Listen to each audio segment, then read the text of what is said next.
entonces hay varias diferencias. Uno, la letrina no se usa agua, ¿ok? Solamente las heces. Y para evitar el mal olor se utilizan ventrinas ventiladas en donde se hace un tubo de ventilación que sale a 50 metros de distancia de la letrina, ¿ok? Entonces esa es la primera diferencia. La segunda, bueno, y se hace, las paredes de la letrina se hacen de tal forma de que el aire entre, o sea, entre por la puerta de la letrina, se introduzca dentro de la letrina y salga por ese respiradero que está lejos, por ende el mal olor está lejos de la letrina, ¿ok? El pozo séptico, por el contrario, como ustedes bien dijeron, lleva agua, ¿ok? Son dos pozos. El primero, donde caen todas las heces, y como bien dijo María Fernanda, las heces se sedimentan, mientras que el agua que queda en la superficie va a colarse hacia el siguiente pozo. En el siguiente sumidero, el agua va a permear y va a filtrarse a la tierra y simplemente no se acumula, ¿ok? Como bien lo dijo María Fernanda, la única diferencia es esa, que son dos, la forma como se filtra y que quedan las heces de un lado, que es lo que se sedimenta y lo que hay que luego limpiar, está en un lado y del siguiente es por donde se permea el agua. Ok, muy bien. Listo, entonces quedó clarísimo que los tres sistemas son adecuados, la diferencia es la cantidad de población que hay en cada lugar que utiliza cada uno de estos sistemas, y que evidentemente hacer una letrina es más barato y es más adecuado en lugares donde las casas son muy distantes unas de otras, mientras que que entonces se va, y además pocas personas que utilicen la letrina, por ende se va a tapar más lentamente, o sea, se va a llenar más lentamente. Ok. El pozo séptico resiste por más tiempo que una letrina, pero va a depender igual del tiempo, de cuánto se use. ¿Qué más? Y lo otro que hay que estar pendiente es que a veces los pacientes dicen que sí tienen cloacas, pero si la cloaca no es una cloaca pública, sino que termina en el río de la comunidad, significa que no hay una adecuada disposición discreta tampoco, aunque haya cloaca, ¿ok? Para que sea una cloaca aceptada, tiene que ser una cloaca, tienen que ser tuberías de aguas negras que drenen todas las aguas negras fuera de la población. En teoría debería ir a plantas de tratamiento donde posteriormente queden, sean tratadas para poderlas volver a usar. Ok, entonces, eso es lo que significa una adecuada disposición discreta. Y por eso cuando ustedes solamente ponen, fíjense que ninguno sabía que era una letrina, que era un pozo séptico y que era una cloaca. Eso me lleva a que ustedes se aprenden las cosas de memoria porque lo único que quieren es la nota en vez de aprender y que uno sí tiene que hacerle las preguntas.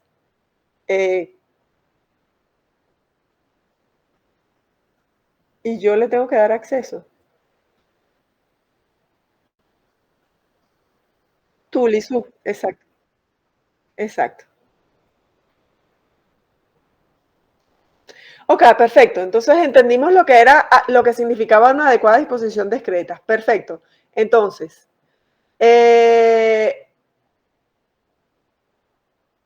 tenemos entonces que dentro de las medidas de control está el adecuado. ¿Por qué tener disposición discreta adecuada es la principal medida para el control de la teniasis?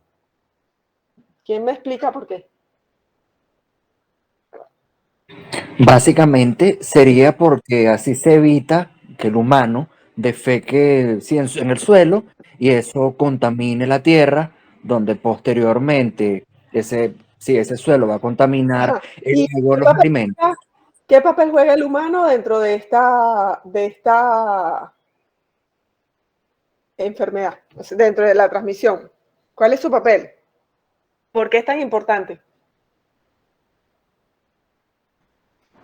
Profe, no se escucha, o soy yo. ¿Me oyen? Ok, entonces, ¿por qué es importante? ¿Qué papel juega el humano dentro de la transmisión de teniasis? ¿Cuál es su rol? Que es el hospedador definitivo. Y, pero ¿qué es importante más que sea el hospedador definitivo?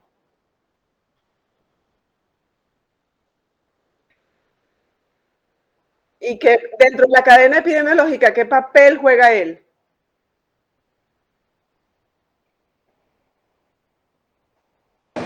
El que elimina la forma evolutiva ¿cómo se llama? De eliminación, los prolótides. Ajá, pero Es el que elimina los prolótides que permiten la infestación de la tierra y de los alimentos. es muy cierto y eso es verdad, pero ¿cómo se llama cómo se llamaría el humano en este caso para que sea tan importante? ¿Qué dijiste? Peor definitivo. Exactamente, es el reservorio de la enfermedad, ¿ok? Entonces, el humano, que es el hospedador definitivo, sería el reservorio de teniasis y por eso es que es tan importante la adecuada disposición de excretas. ¿Qué más? Entonces, las medidas son adecuada disposición de excretas, ¿qué más?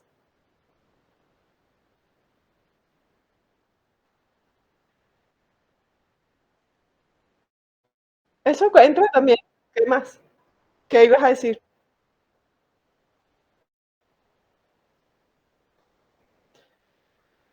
Perfecto. Una adecuada inspección sanitaria de las carnes de consumo humano. Muy bien. Que significa que tienen que ser en mataderos regulares. O ser. Repite, María Ya va, Fernanda. profe. Es que yo iba a comentar también que una medida o sea, una profilaxis sería la ingesta de carne, en este caso de cerdo o de res, que esté mal cocida. También, ¿ok? O sea que ya tenemos 3 medidas. No consumir carnes ni crudas, ni mal cocidas, ni de vaca, ni de cochino. ¿Qué más? Tengo 3 medidas. ¿Otra más?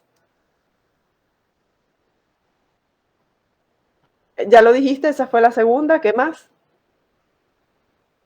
Bueno, también evitar consumir carne de cerdo o de vaca de puestos ambulantes que no manipulan bien la carne, ni No es un cómo se problema de cocina. manipulación. O sea, porque evidentemente, o sea, lo que estás hablando es de no comprar carne de dudosa procedencia. Perfecto. Ajá, eso. Ni cocida ni cruda. Ok. ¿Qué más?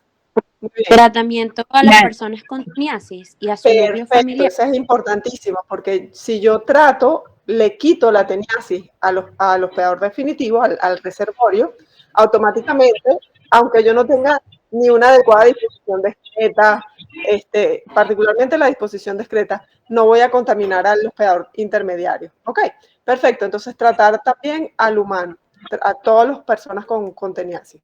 Ok, preguntas sobre teniasis. Siguiente caso.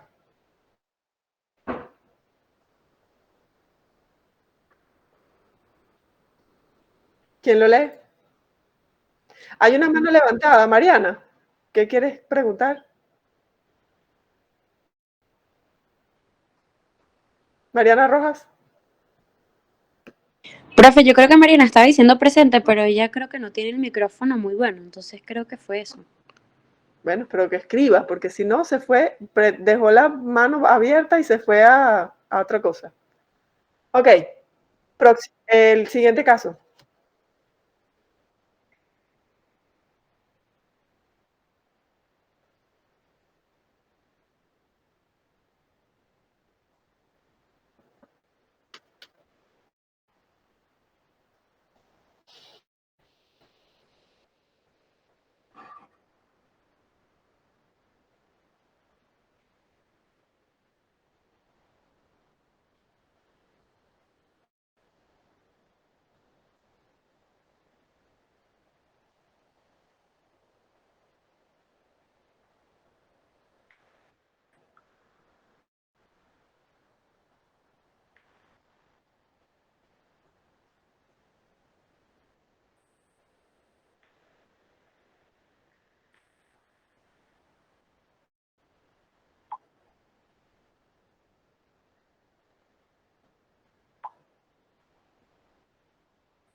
Sube un poquito la lámina que no la vemos. Para poderte ayudar.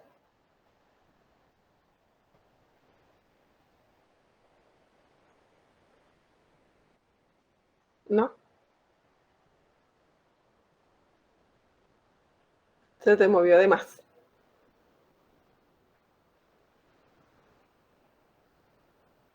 Ok. Ruidos cardíacos rítmicos irregulares.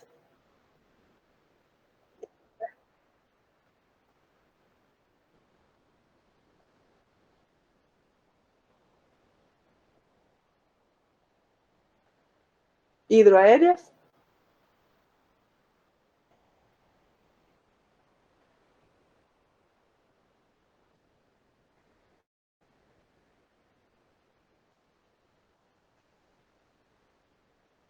Dentro de límites normales.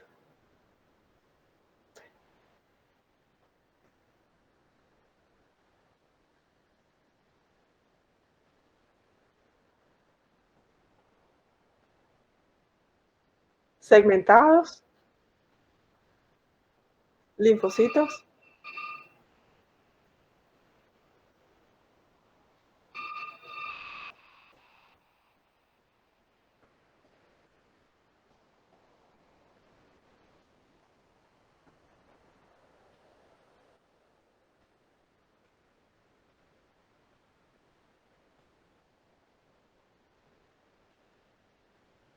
Ok, perfecto. ¿Qué creen ustedes que tenga este paciente? Cisticercosis. Neurocisticercosis podría ser por las convulsiones, pero también se observan otras más, entonces dice cisticercosis. Ajá. Ok. ¿Cuál es su motivo de consulta? Las convulsiones. Ok, entonces, y si el motivo de consulta es convulsiones, ¿cuál es el apellido de esta neurocisticercosis? Bien, ok. Una neurocisticercosis convulsiva o una neurocisticercosis, si lo dijera según la localización, ¿dónde se localiza cuando el paciente tiene convulsiones? Ok, En el entonces podría ser una neurocisticercosis parenquimatosa o intraparenquimatosa. Ok. Ajá. ¿Qué más que sea importante? No tengo el caso clínico abierto yo.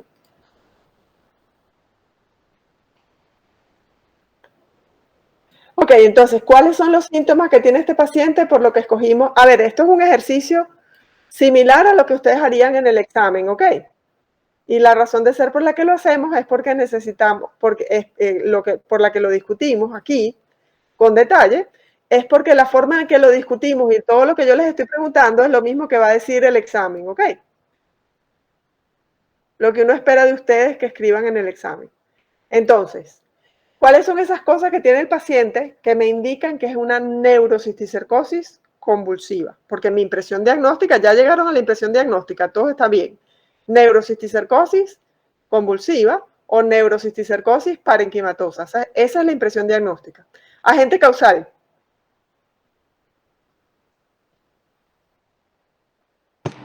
Exacto, cisticerco celulosae, que es el cisticerco de la Teniosolium. Ok, o sea que cualquiera de las dos respuestas estaría bien. Puedo decir, agente causal Teniasolium o puedo decir agente causal Cysticercus celulosa. ¿Ok? Ajá. Ok, ¿por qué? Díganme todo lo que tiene este paciente que me hace pensar que el paciente tiene una cisticercosis. Díganme todos los datos positivos de este paciente.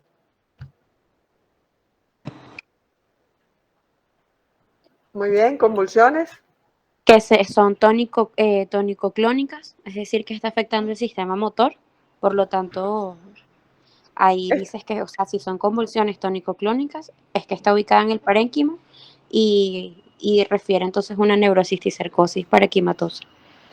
Ok, todo eso es la misma, convulsiones. ¿Qué más? Podría decir que las cefaleas también, pero no es lo más importante. ¿Qué más? Las cefaleas son muy inespecíficas porque todas cefaleas. No significa que esté malo, pero tiene que estar en la respuesta, pero no es lo más importante.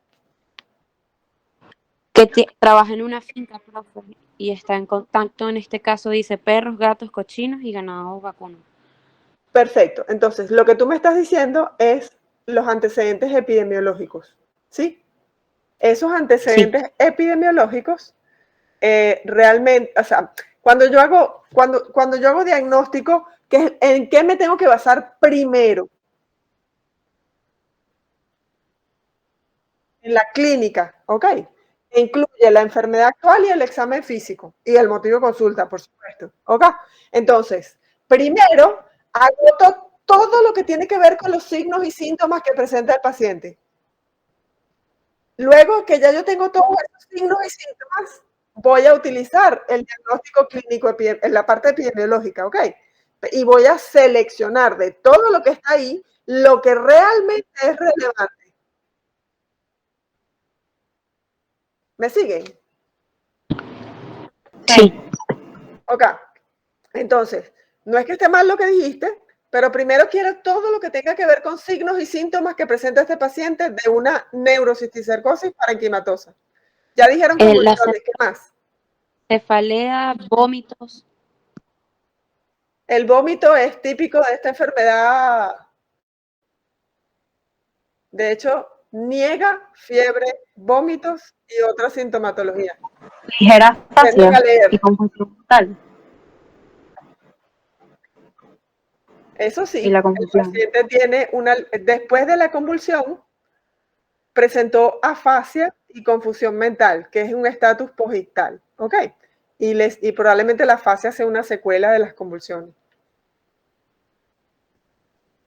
Muy bien, esas dos sí. ¿Qué más? Tiene los 5 nódulos subcutáneos. ¿Qué nombre le pondrían a eso?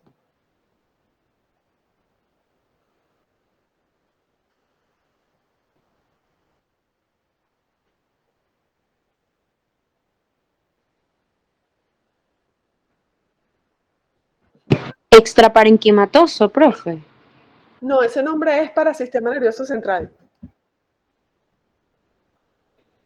¿Cuál es la localización más común de un cisticerco en el cuerpo humano? El músculo. En El músculos músculo. y en tejido celular subcutáneo. ¿Ok? Y entonces, ¿dónde tiene este paciente los que son? ¿Perdón? Ajá, exacto, en tórax y pared abdominal. ¿Y cómo saben qué nombre tiene eso entonces? ¿Qué es lo que tiene en tórax y en pared abdominal? Digieren la información. Tienen un resultado de rayos X, además de la clínica. ¿Qué tiene el paciente ahí?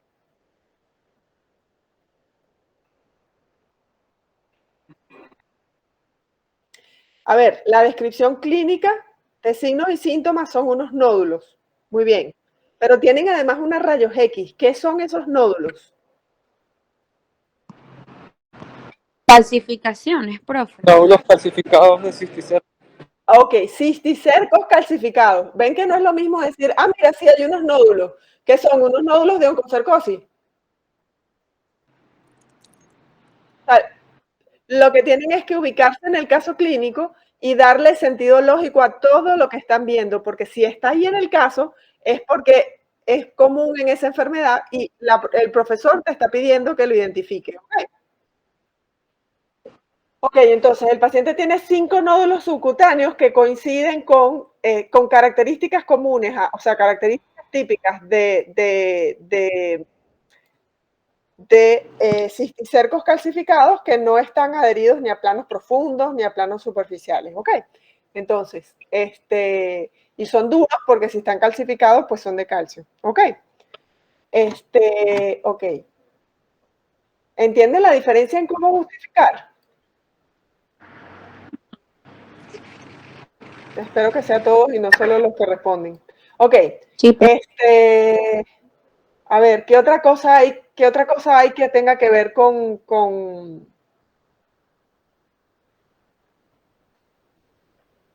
¿Hay algo más o ya terminamos? Profe, dice que hay presión en el líquido cefalorraquídeo. Eso podría... No, espérate. Te dicen que la presión, la celularidad y las proteínas están normales. Ah, ok. Ya, ya. Si no, diría presión alta. Eso. Ok, ok. ¿Ok? Sí. Igualito que te dice, a ver, si yo me voy al examen físico, tengo 130/70. ¿Cuál es la sistólica, el valor normal de la sistólica? 120. 120. Ok. ¿Y 70 es normal? Tampoco baja, pero... sí. Sí, pero el bajo 70 no importa realmente. Está bien. Ok. O sea que probablemente esto es síndrome de bata blanca. El señor tuvo la tensión alta porque se asustó con el médico o porque por la posconvulsiva, cualquier cosa. 37 grados, ¿es normal o anormal? Normal. Es normal. 70 pulsaciones por minuto, ¿es normal o anormal? Normal. Normal en la línea. Están un Normal. poquito bajas, pero es normal. Ok. Ujú. Frecuencia respiratoria, 14, ¿normal o anormal? Normal. Normal. Paciente en regulares condiciones generales, hidratado y euneico, ¿normal o normal? 5 nódulos subcutáneos de consistencia dura, móviles, no adheridos a planos profundos ni superficiales, de tamaño entre 1 y 1.5, en tórax y en pared abdominal. Dijimos que eso era. Calcificaciones de... No, Sí, cisticercos calcificados. perfecto. Dijimos que eso sí va en la justificación porque son cisticercos calcificados, ¿ok? Porque es incluso más Profe, común. si yo digo Cisticercos en músculos. nódulos calcificados y cisticercos es válido. Claro, sí. Ok. En ORL tengo alguna alteración.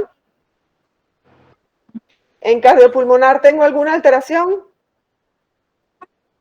No, No. En abdomen tengo alguna alteración. no, No. En neurológico tengo alguna alteración.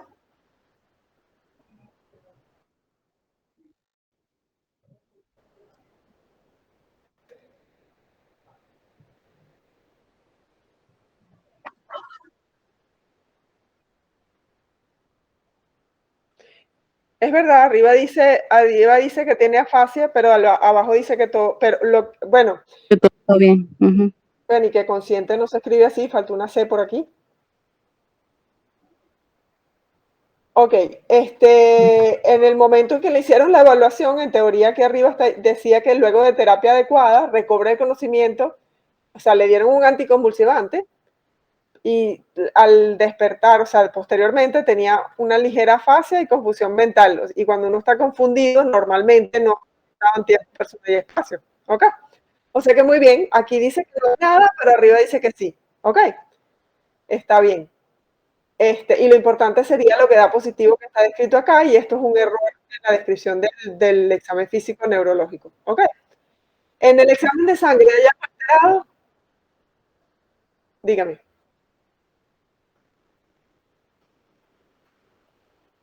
Sí,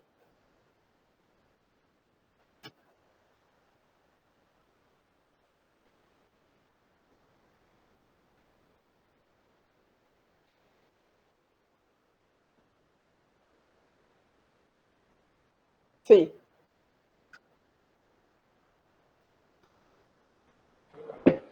Solo se toma lo que esté positivo, pero lo que pasó hace 5 años no tiene nada que ver necesariamente con el motivo de consulta. ¿Ok? O sea, yo te puedo decir que es lo mismo, tuve apendicitis hace años, pero yo no, que mi motivo de consulta actual no es apendicitis, aunque yo haya tenido apendicitis hace años. ¿Ok? Igualito.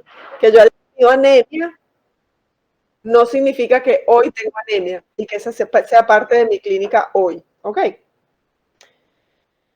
Ok.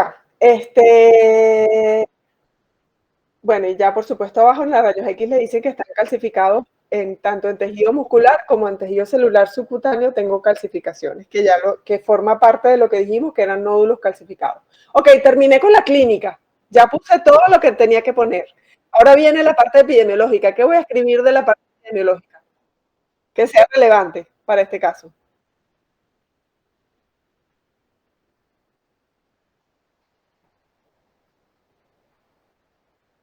Ajá. ¿Cuál es el único animal que me interesa? El Ok. cerdo. Ajá. ¿Y qué tiene que ver el cochino con neurocisticercosis?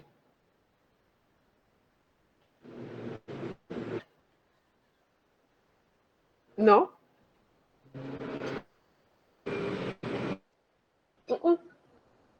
Forma parasitaria infectante para que me dé cisticercosis. Los huevos de la Huevos TDN de Ok. ¿Quién excreta los huevos? del cerdo que está infectado. ¿Seguro? No, bueno, humano. El humano. Ok. Entonces, es cierto que el paciente vive en una finca donde tiene contacto con el cerdo, pero eso es suficiente para que yo lo ponga como un dato epidemiológico en cisticercosis.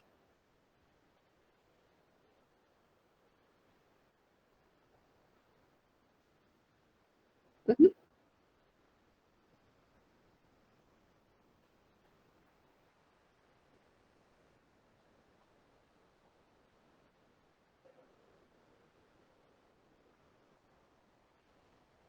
A ver, ¿se acuerdan que dijimos cuál era la forma parasitaria infectante? Los huevos. Los huevos. Ok. El huevo. Si la forma parasitaria infectante son los huevos, ¿cómo se infectó la persona de cisticercosis?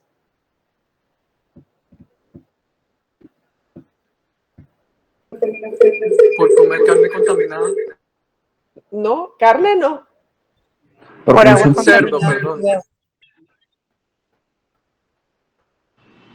Agua y alimentos contaminados por los huevos. Ajá. Y entonces tendría algo que ver la que trabaja en una finca y que tenga cochinos. Sí, porque no hay, en esos lugares mayormente no hay correcta disposición de excreta y eso puede hacer que el agua se contamine y nosotros la ingerimos. Ok, ¿se dan cuenta de que no están hilando? A ver, las medidas, la parte epidemiológica es la forma, vamos a ponerlo, ¿cómo se los pongo? Es la forma digerida del ciclo, de preguntarles a ustedes ciclo biológico y mecanismo de transmisión. ¿Ok? Profe, en este caso Entonces, sería porque tiene cochinos, o sea, si obviamente esta persona está en contacto con el cochino, el ciclo nunca terminaría, pues, porque en este caso se sigue contaminando por la excreta del humano, que después fue contaminado por el cisticerco, así sucesivamente. O sea, ajá. creo que eso es lo importante, ¿Y cómo le dio entonces cisticercosis a ese paciente?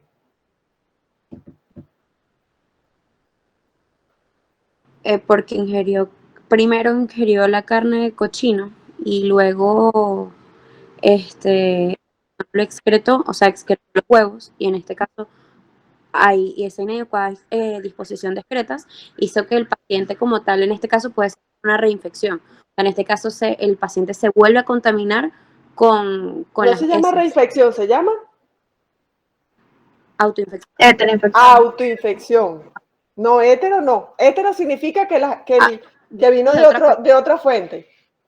exacto, sería una Autoinfección. autoinfección. Exactamente. Ok, entonces para poder escribir que el contacto con el cochino es relevante, es porque me están diciendo que ese paciente probablemente el cochino le dio cisticercosis, el humano comió la carne de cochino cruda o mal cocida,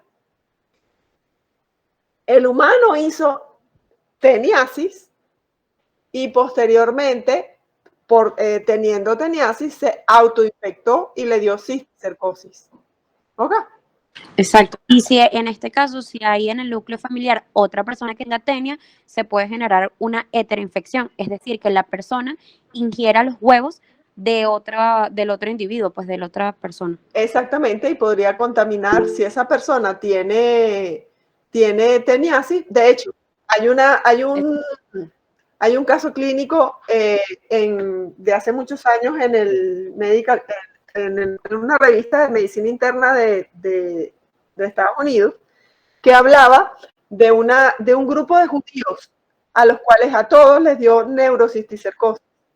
Ok, judíos ortodoxos practicantes. Cuéntenme cómo creen ustedes que se pueden infectar los judíos ortodoxos para que les dé cisticercosis, neurocisticercosis.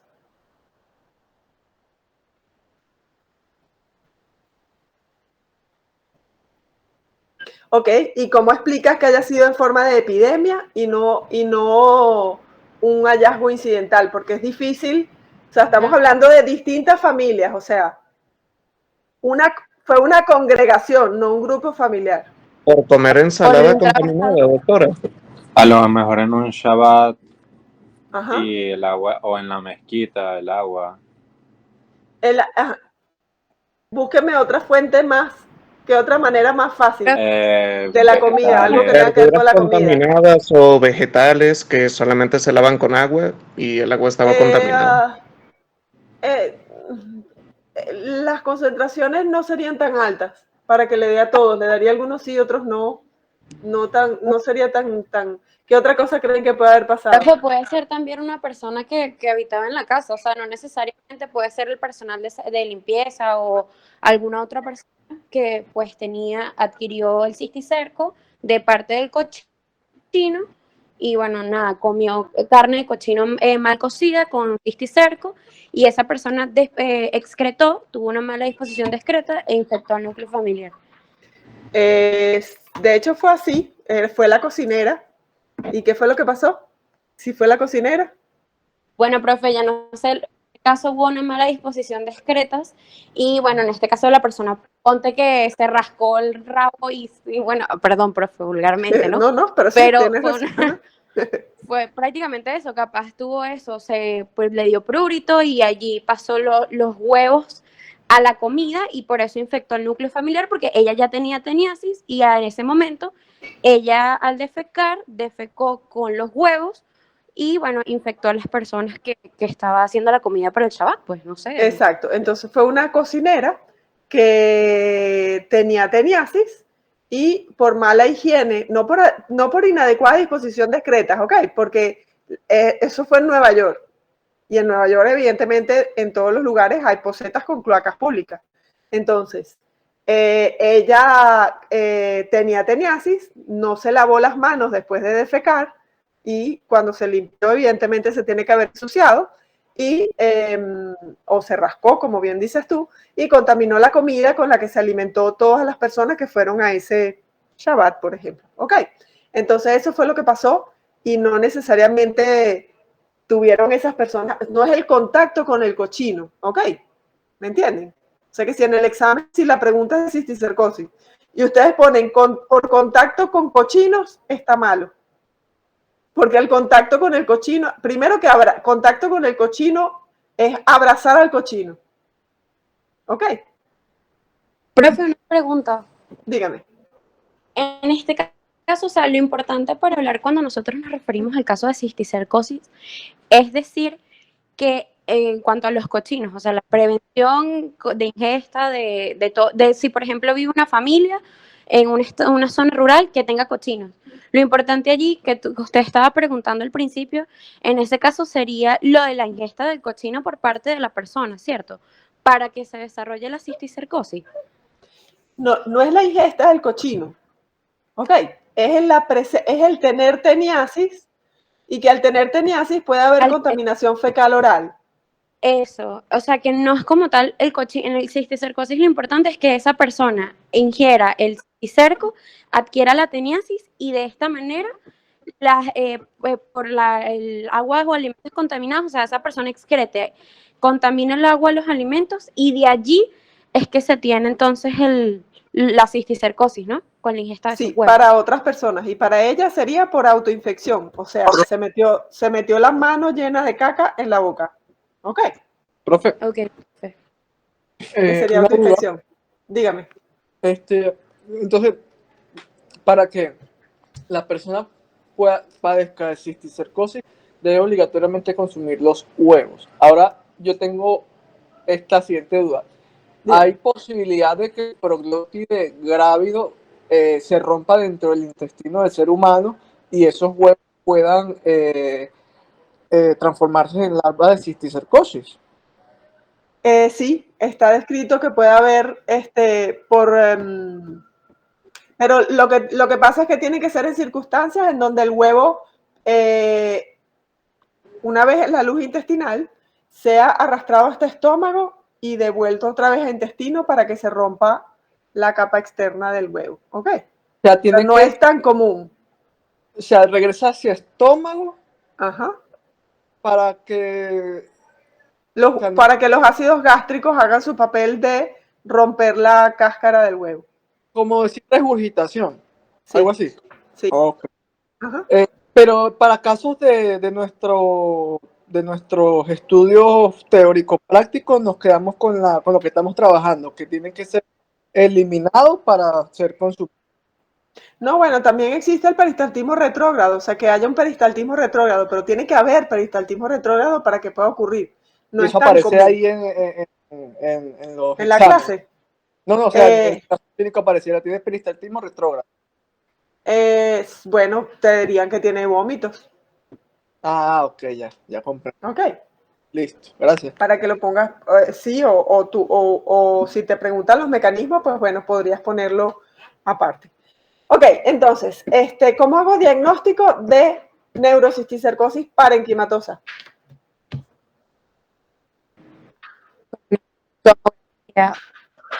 Perfecto, le hago una tomografía o una resonancia magnética. María Fernanda, ¿tienes otra pregunta? Que dejaste la manito abierta, subida. Ok. Ok, ¿cómo? Se me fue la pregunta. Ok, ¿le puedo hacer una resonancia o le puedo hacer una tomografía? Muy bien. ¿Qué tengo que ver en esa resonancia o tomografía para que yo pueda decir, sí, esto es una neurocisticercosis? Calcificaciones. ¿No? De hecho, si veo calcificaciones, no sé cuál es la causa. Jonathan, cuénteme. La presencia del cisticerco en la imaginología, alguna parte donde esté Ok, visualizando. voy a ver el cisticerco. ¿Y qué le tengo que ver al cisticerco para decir eso es un cisticerco? La vesícula. No, perdón, el receptáculo. El receptáculo. El receptáculo capitis. Exacto, tengo que ver el receptáculum capitis en la imagen para que yo pueda decir, eso que estoy viendo es una lesión, o sea, es un cisticerco, ¿ok? Muy bien, que si bajan a la imagen de este paciente, tienen la imagen puesta, ¿verdad? Ok, cuando la ven, van a ver que tienen, realmente es en el C, donde se ve más bien una imagen, pero en ventrículos laterales, donde se ve en la capa externa y el receptáculo capitis en el interior, ¿ok? El resto de las imágenes, la verdad es que se ve bastante mal, así que es difícil reconocerlo. Lizu, te voy a pedir que cierres tu micrófono, porque haces mucho eco. Y lo abres cuando vayas a hablar. Ok. ¿Me oíste, Lizu? Lizu. Ok, perfecto. No que no que no puedas hablar, sino que cuando vayas a hablar lo abres y luego lo cierras. Ok, entonces si veo el receptáculum capitis automáticamente solo con una resonancia o una tomografía, ya yo puedo decir ese paciente tiene neurocisticercosis. Si ven en la misma C, en la parte superior derecha, arriba en el parénquima, también se ve, pero pareciera que estuviera también en líquido en la cisura. Porque tiene comunicación con la parte negrita. En estas no pareciera que la lesión fuese, solamente la de la B de burro es la que está en parénquima. ¿Ok? Y la de la D de dedo, donde está la flechita, también tienen una lesión que está en parénquima. ¿Ok? Pero no se ve bien el receptáculo capitis. Ok. ¿Entendieron hasta ahí? Lo que sí se ve es que hay un gran cisticerco en los ventrículos laterales. Si no consigo sino calcificaciones a nivel cerebral, ¿qué otra cosa puedo hacer para demostrar que el paciente realmente tenía cisticercosis? Prueba de antígenos de... No me acuerdo. Ya. Jonathan. En este caso, visualizaría más que todo el líquido cefalorraquídeo, hiperproteinorraquia y pleocitosis, y también eosinofilia. Ok, ¿eso da así cuándo? ¿En qué casos? Que no es este. Bueno, con las imágenes pareciera que sí, pero no es de hecho estas imágenes como que no son de este caso, sino del próximo caso. Un estudio de anticuerpos séricos. Ok, Eso. pero no séricos. Voy a hacer un ELISA o Western blot o alguno de esos métodos inmunológicos para buscar anticuerpos contra el parásito. Un ¿Cuál estudio líquido cefalorraquídeo. El estudio del líquido cefalorraquídeo está hecho, ¿ok? Lo tienen arriba y dijo que era normal. Le hicieron una punción lumbar. Cuando yo hago una punción lumbar, ¿qué saco? Líquido. Ok, Es que y lo yo primero que saco. hago cuando meto mi aguja es medir la presión. Y me dijeron presión normal. Y después ese líquido que extraigo lo mando en el tubito al laboratorio y dijeron el número de células es normal y la cantidad de proteínas es normal. Ok, probablemente la glucosa también. Y dijeron no hay alteraciones. Entonces, en una neurocisticercosis parenquimatosa, donde el cisticerco está en parénquima, no espero conseguir alteraciones del líquido cefalorraquídeo. ¿Ok? O sea que esa no es la respuesta adecuada. ¿Qué más? Entonces, lo que sí ¿dónde espero que, si el paciente tiene anticuerpos contra cisticerco, dónde esperan que esté más positivo? ¿En líquido cefalorraquídeo o en sangre? En sangre. En sangre. ¿Sí? ¿Y dónde se localiza el parásito? El líquido cefalorraquídeo. Bueno, si no era en sangre, era en líquido cefalorraquídeo. Perfecto. En este caso, incluso en el parenquimatosa, está mucho más localizada la respuesta inmune.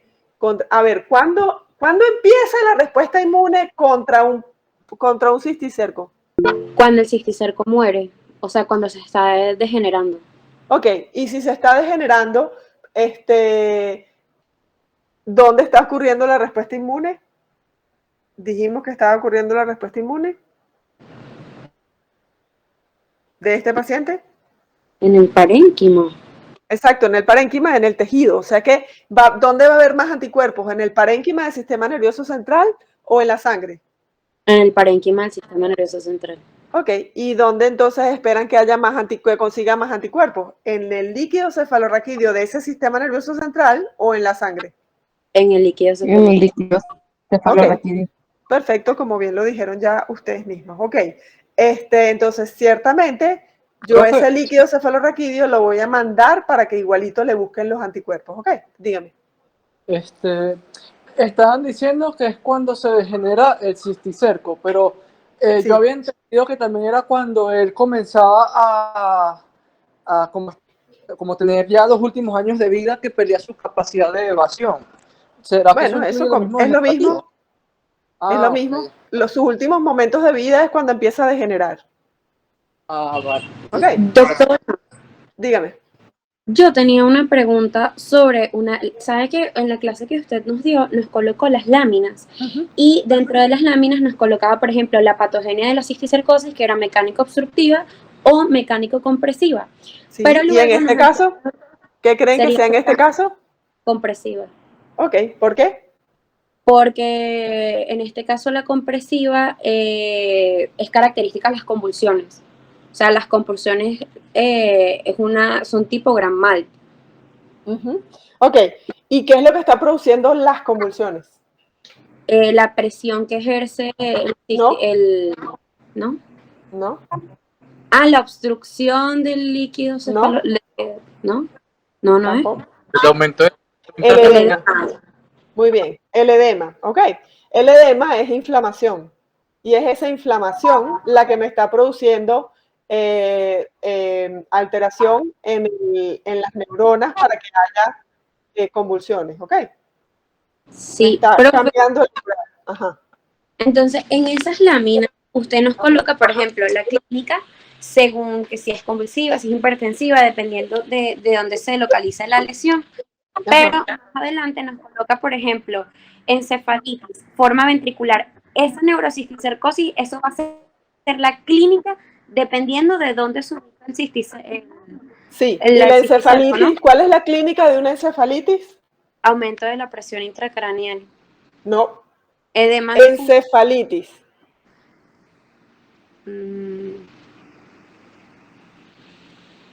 Edema difuso, ¿no?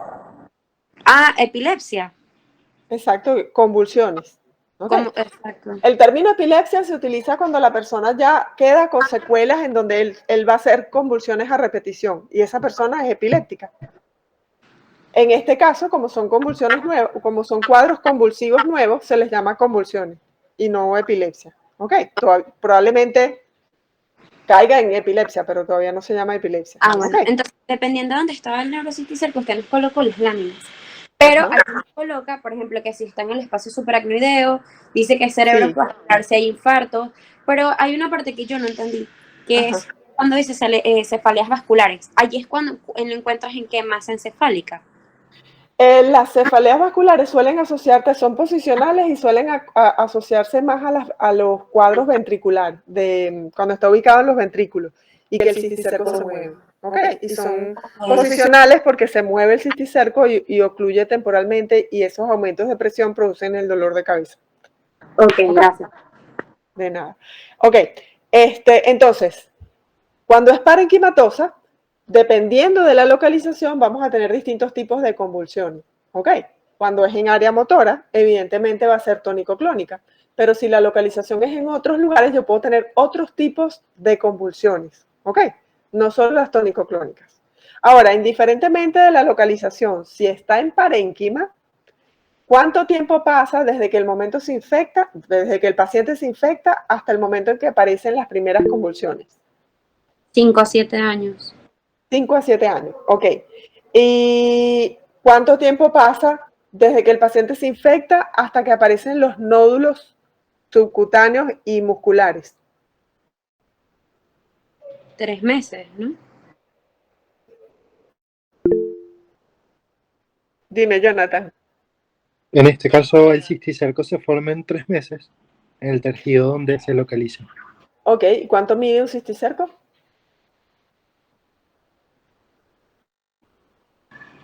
De 0,5 a 1 centímetro.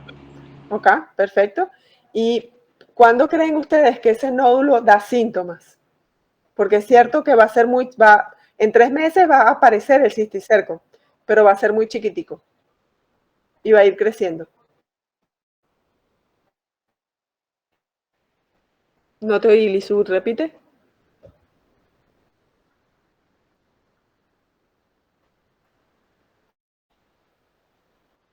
Exacto. Exacto, perfecto. Antes de que el cisticerco se muera, normalmente los pacientes son asintomáticos, ¿ok? Porque no hay inflamación. Y ciertamente está el cisticerco, pero es un cisticerco que tiene líquido y el paciente no reconoce, ni siquiera sabe que tiene el cisticerco ahí. Porque incluso, aunque formara una bolita, es una bolita rara que no le produciría síntomas, ¿ok? Los síntomas aparecen cuando comienza la respuesta inmune y que entonces el paciente empieza a presentar dolor y signos de inflamación, ¿ok? Ok, ¿y en cuánto tiempo ocurre eso?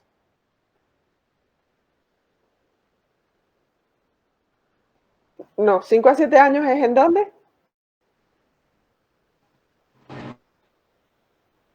¿Tarda 5 a 7 años? ¿En qué tejido?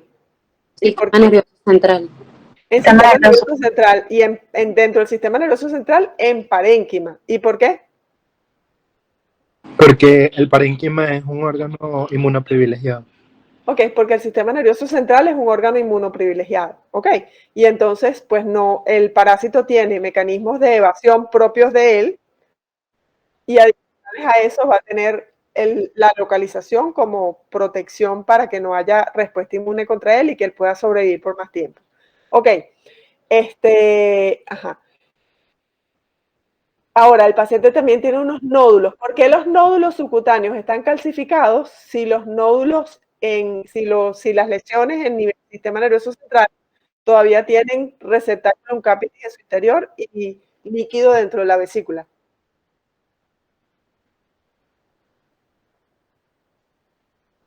Bueno, Porque la yo, localización es mixta. Bueno, evidentemente la localización es mixta, pero ¿por qué están en estadios evolutivos distintos?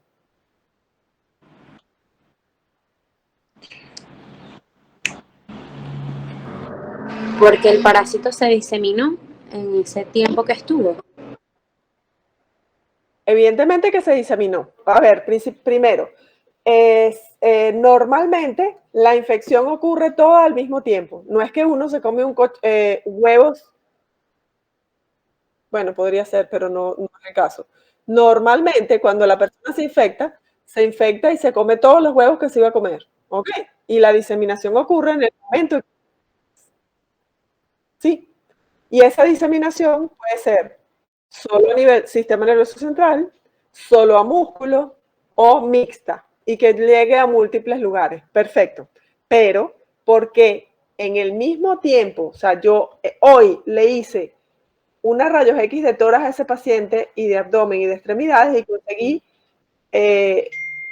calcificaciones en músculo y en tejido celular subcutáneo. Y le hice una resonancia magnética nuclear y una tomografía y le conseguí cisticercos coloidales con receptáculum capitis en el interior en su corteza motora. Y por eso el paciente tenía convulsiones. ¿Por qué está en fase coloidal en sistema nervioso central y en fase calcificada en tejido muscular?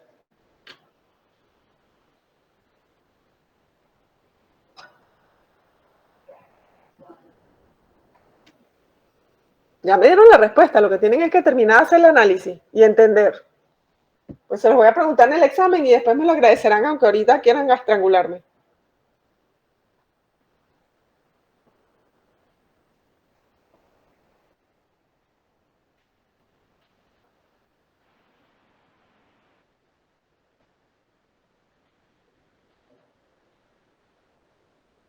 Porque el sistema nervioso central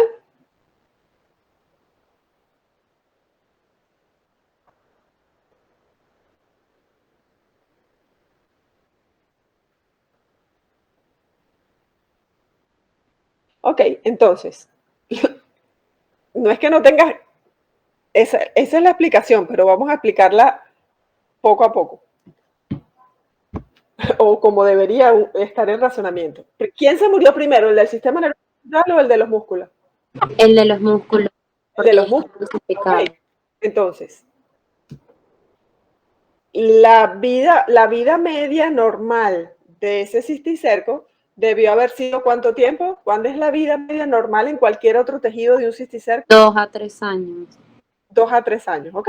Entonces, en 2 a 3 años hubo una respuesta inmune contra, se empezó a degenerar el cisticerco, comenzó la respuesta inmune y se destruyeron los cisticercos, o sea, el sistema inmune mató al cisticerco y posteriormente con la cicatrización calcificó el cisticerco que estaba en músculo y en tejido celular subcutáneo.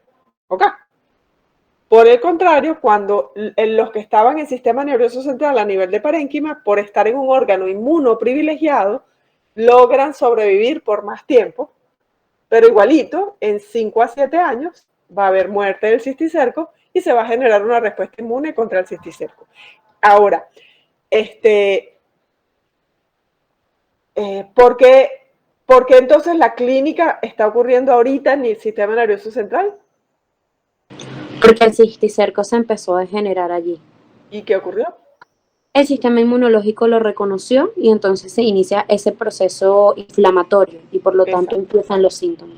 Perfecto, entonces se va a empezar a generar un edema alrededor del cisticerco y ese edema con células inflamatorias es lo que distiende el tejido nervioso y que además irrita las neuronas y produce entonces la clínica de que puede ser una clínica de lesión ocupante de espacio por un edema muy grande o puede ser las convulsiones por irritación en el tejido. ¿Ok? ¿Se entiende? ¿Y entendieron por qué la diferencia en los años? Sí, profe. Ok. Y ya hicimos diagnóstico. ¿Cómo evito? ¿Tienes una pregunta? ¿Alguien? Ok, ¿cómo evito que ocurra la neurocisticercosis? Mecanismos de control,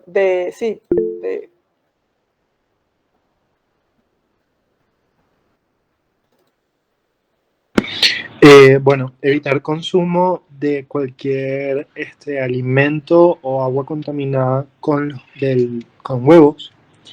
El diagnóstico de grupos y tratamiento de grupos familiares con teniasis. Y una buena, en este caso sería una buena crianza de, en este caso, cochino, cerdo. La adecuada crianza va en teniasis, de los cerdos va en teniasis, ¿ok? Porque es para que el cochino no se infecte. Aquí no tanto, pero los que demás que dijiste, sí, muy bien. Entonces, adecuada disposición de excretas, aquí sí va higiene, adecuada higiene, lavarse las manos después de defecar, ¿ok? Y tratamiento de todo paciente con teniasis, porque la fuente de la neurocisticercosis y de la cisticercosis es el humano, ¿ok? Sí, la fuente de infección. Ok. Entendieron que las medidas tienen que ser adecuadas para la enfermedad de la que estamos hablando. No significa que si yo estoy hablando de teniasis, la gente no se lave las manos, porque se transmite por el cochino. Claro que te tienes que lavar las manos, pero no para evitar teniasis, ¿ok? El lavado de las manos es para evitar neurocisticercosis o cisticercosis, ¿ok? Ok, siguiente caso.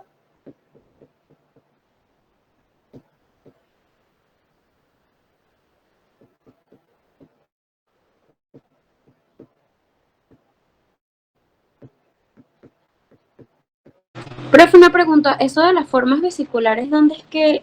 Porque yo lo estuve buscando en las láminas y no lo vi. ¿Cómo vesiculares? O sea, que si hay un quiste vesicular, si hay un quiste, las formas de los quistes. No, yo les enseñé después de la clase, porque las fotos que están en la clase están muy malas, no sé por qué no las he cambiado, me disculpan, pero después de que terminó la clase les enseñé el cisticerco viable. Es un cisticerco que se le ve el líquido que tiene adentro, se ve negro, ¿ok? Que sería el equivalente a que es translúcido. Y lo que se ve blanco es el receptáculum capitis. Cuando ese líquido que es negro comienza a perder el color negro para pasar a ser un poquito más blanco, es porque ya empezó la respuesta inmune, ¿ok? Y cuando ya está blanco, blanco totalmente, es que está calcificado. Y les enseñé fotos de cómo se veía calcificado totalmente, les enseñé fotos donde estaba el cisticerco todavía viable y cuando no se ve el receptáculum capitis es porque está ya en fase de degeneración. Es verdad, profe, lo que pasa es que, usted mostró las imágenes, nos habían dicho aquí el líquido es negro, aquí no sé qué, pero tengo entendido que eso es como que tiene los nombres, ¿no? Que es cisticerco viable, cisticerco coloidal y que ya el cisticerco en la fase de calcificación. Eso es lo que no tenía, ya. Gracias, profe. De nada, ok. Leemos el siguiente caso. Alguien que no sea ni Lizú ni Gabriela, que ya leyeron.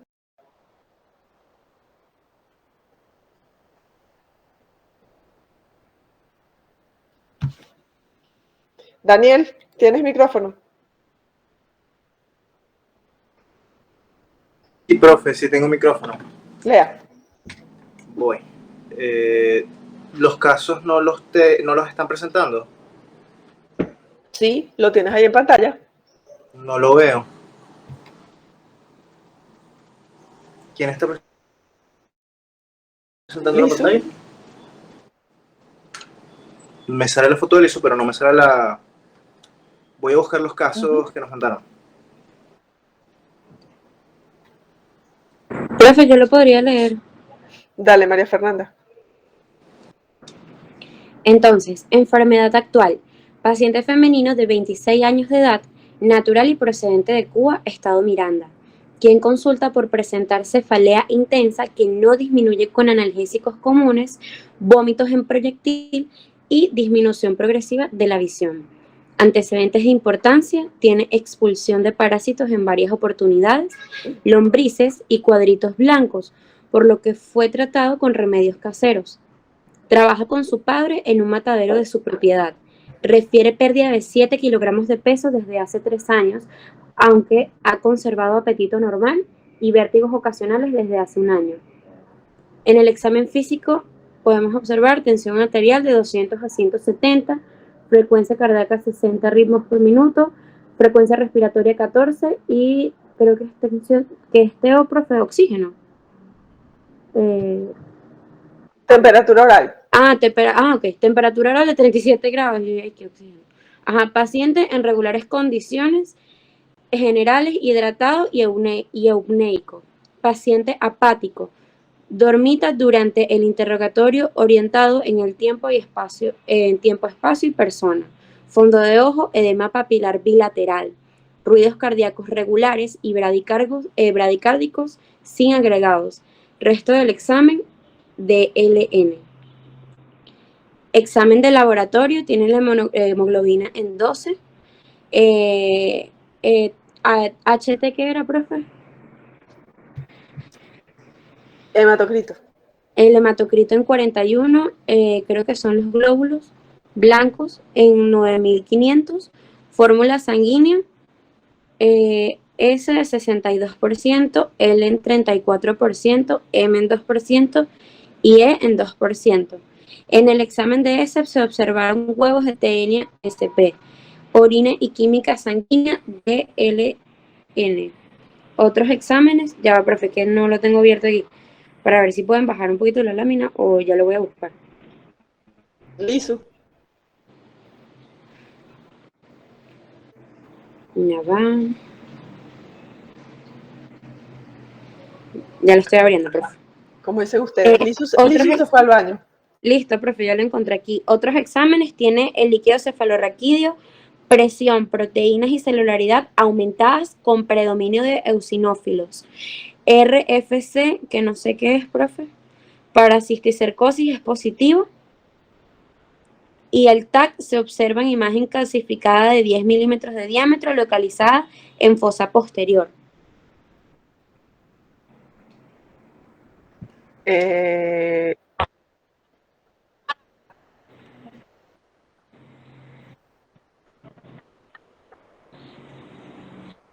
No, sí está, yo lo veo desde tu proyección.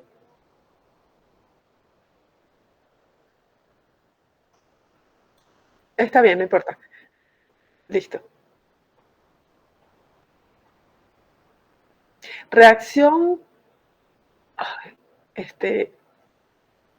de fijación de complemento, ¿ok? ¿Ok? Que busca anticuerpos. Ok, ¿qué tiene este paciente?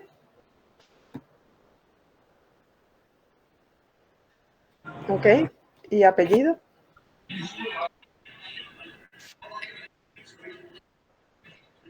Hipertensiva, ¿no? Exacto. Hipertensivo. Ok. ¿Por qué consideran que es hipertensiva? Por los vómitos en proyectil. ¿Y por qué? Porque tiene vómitos en proyectil. La pérdida de la visión, la cefalea interna. Edema de papila. Ok. Ok, entonces si vamos poco a poco, tenemos positivo. 1, tiene vómitos en proyectil. ¿Qué significa que tenga vómitos en proyectil? Que no están precedidos de náuseas. Ajá. Y cuando son esos vómitos no precedidos de náusea, normalmente ¿dónde se origina? Esa es la descripción de qué tipo de vómito. Los neurológicos. Exacto. ¿Y por qué se debe y a qué se debe? Por el aumento de la presión. Hipertensión. Perfecto. Ajá, sí. Ok, entonces tenemos aumento de vómitos en proyectil por aumento de la presión intracardial.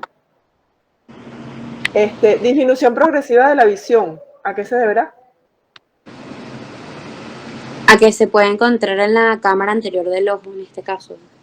No.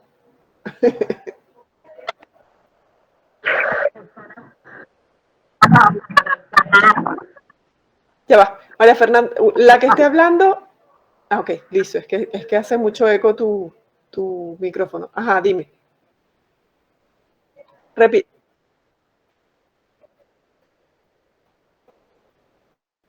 Exactamente, perfecto. Ok, la localización puede ser a nivel de cuarto ventrículo y que esté comprimiendo el quiasma óptico. Muy bien. Después tengo expulsión de parásitos, lombrices. ¿Los lombrices me interesan?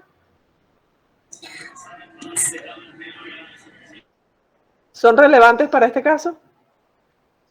No, las ignoro. Ok. Puede haber mucha gente que tenga ascaridiasis, pero no tienen nada que ver con el sistema nervioso central en este caso. ¿Los cuadritos blancos? Sí, nos interesa.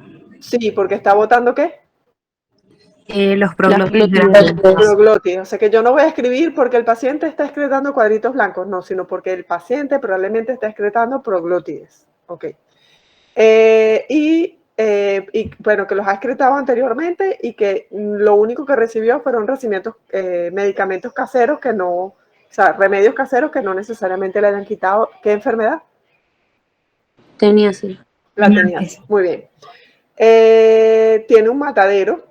¿Es relevante que tenga un matadero? Sí. Sí, Ok. ¿Por qué? porque en este caso la persona, o sea, como tal, sí, al ingerir en el cochino, al ingerir el cisticerco, entonces esa persona desarrolla la teniasis. Y entonces esa persona tener teniasis excreta las heces, y en este caso las heces contaminadas es lo que, bueno, heces, o sea, las heces que tienen los huevos contaminan a la persona y le da cisticercosis, pero en realidad lo importante del cochino es que la persona adquiera la teniasis, y por medio de la teniasis puede desarrollarse una cisticercosis por la ingesta de huevos. Perfecto, ok. Entonces lo que están diciendo es que tiene un matadero, pero no sabemos si ese matadero realmente tiene control sanitario o no. Ok. Y come carne de dudosa procedencia porque la crían ellos mismos la carne y matan al animal y lo consumen y no necesariamente pasa por un inspector sanitario. Dime, Jonathan. Doctora, yo tengo una pregunta. Ahí no sería porque directamente el humano podría ser tan, no sé, susceptible a contaminarse como el ganadero, teniendo un matadero. O sea, pueda contaminarse con huevos. Como explicó Verónica, no, porque ¿quién excreta el huevo? El huevo no tiene que ver nada con el matadero. ¿Quién excreta el huevo? El humano. El humano. El humano, ok. Y entonces, si lo excreta el humano, ¿qué tiene que ver el matadero con el humano? ¿Y cuál es la cuál es la forma parasitaria infectante para neurocisticercosis? El huevo. El huevo, ok. Necesito un matadero en ese ciclo, en ese proceso. No, es verdad. No. Ok, entonces si no está acompañado de toda la explicación que acaba de dar María Fernanda, la realidad es que el cochino me importa 3 pitos y el matadero me importa 3 pitos. Ok, ahora, el matadero fue la fuente de infección para que esa persona tenga teniasis. Y esa persona se infectó por teniasis. Porque Profe, a juro una persona, obviamente, o sea, lo que quiere decir es que a juro una persona que tenga cisticercosis tenía que tener teniasis, ¿cierto? Lo que pasa es que es difícil demostrarlo simultáneamente, ¿ok? Porque ¿cuánto tiempo vive Tenia? Años. Pero no son tantos años, ningún helminto vive tanto. Ay, eran como 25, ya no me acuerdo. Pero... No eran 20. Eran 20, 25 años, algo así. 20 años, una tenia. No, mucho. Eso es demasiado. Voy a tener que buscar porque no me lo sé. Yo, para mí, todos los helmintos, ninguno vive más de 10 años.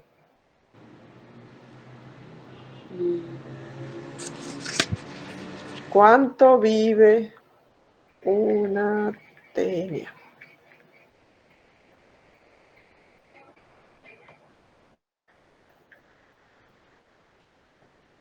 Wow, viven hasta 25 años.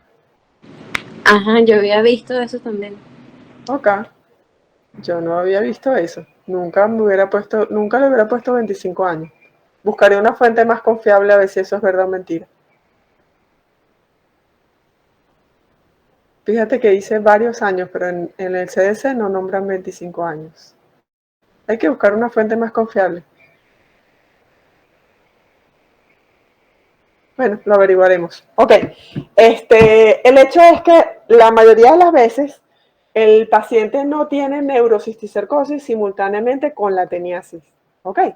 Sino que la infección ocurrió 5 a 7 años antes, el paciente dejó de tener teniasis y la clínica aparece 5 o 7 años después, ¿ok? Y entonces puede no haber simultaneidad de la teniasis con la neurocisticercosis. Pero en este caso, si el paciente está expulsando cuadritos blancos, que en este caso serían los proglótides, sí, ajá. En este caso se está cursando doble infección, es decir, cisticercosis más teniasis. Sí. Ok. Y en este caso se justifica colocar que el paciente tuvo una autoinfección porque el paciente tiene teniasis. Chévere. Ok, perfecto.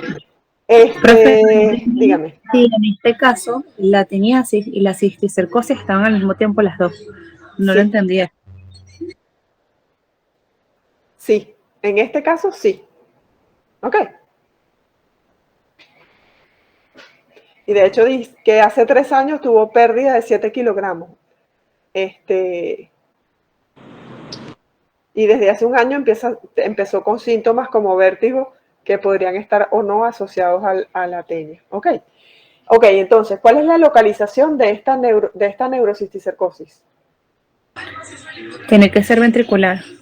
Ok, ventricular. Y de hecho, este caso creo que no tiene, así tiene. Este cuadro, bueno, sí, fíjense, cuando ven abajo las imágenes, las tienen abiertas. ¿Dónde está localizado el cisticerco?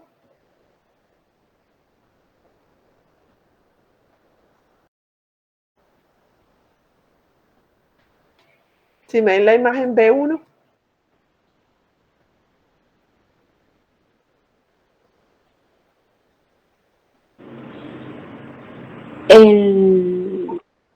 En donde pasa el líquido cefalorraquídeo, no, sí, en los ventrículos. fíjense que están justo al lado del quiasma óptico. Esos dos punticos que se ven en la B1, en la imagen B1, es el nervio.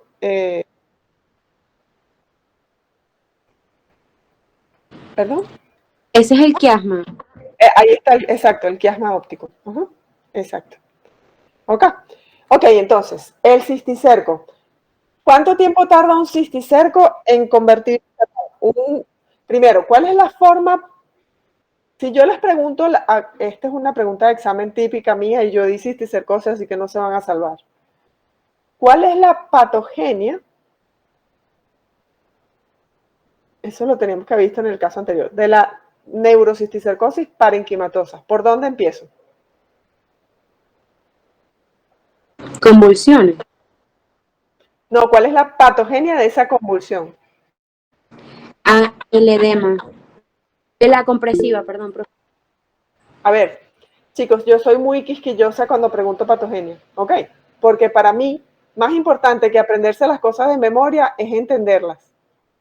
Y yo lo que les estoy pidiendo es que me digan cómo ocurre el daño, cómo llego a las convulsiones. Dime, Jonathan. Mecánica obstructiva. No, ya va, porque pregunté la parenquimatosa.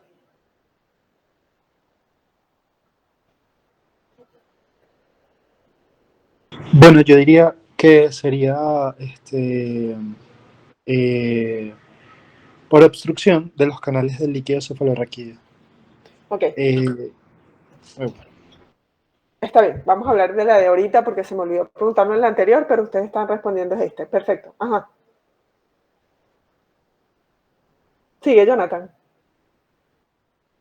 Bueno, evidentemente si yo tengo una obstrucción de los canales del líquido cefalorraquídeo por donde este discurre, voy a tener como esta obstrucción y me va a generar como una retención de todo ese líquido que es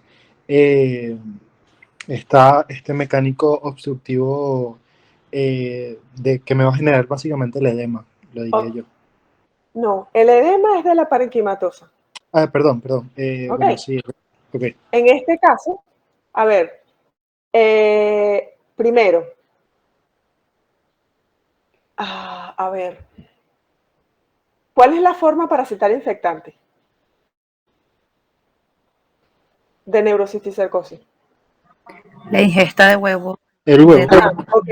Entonces, ¿y por dónde entró ese huevo? Por vía oral. Ok, entonces para yo poder hablar de la patogenia en sistema nervioso central, lo primero que tengo que hilar es cómo llegó ese parásito hasta sistema nervioso central. ¿Ok? ¿Cómo llegó?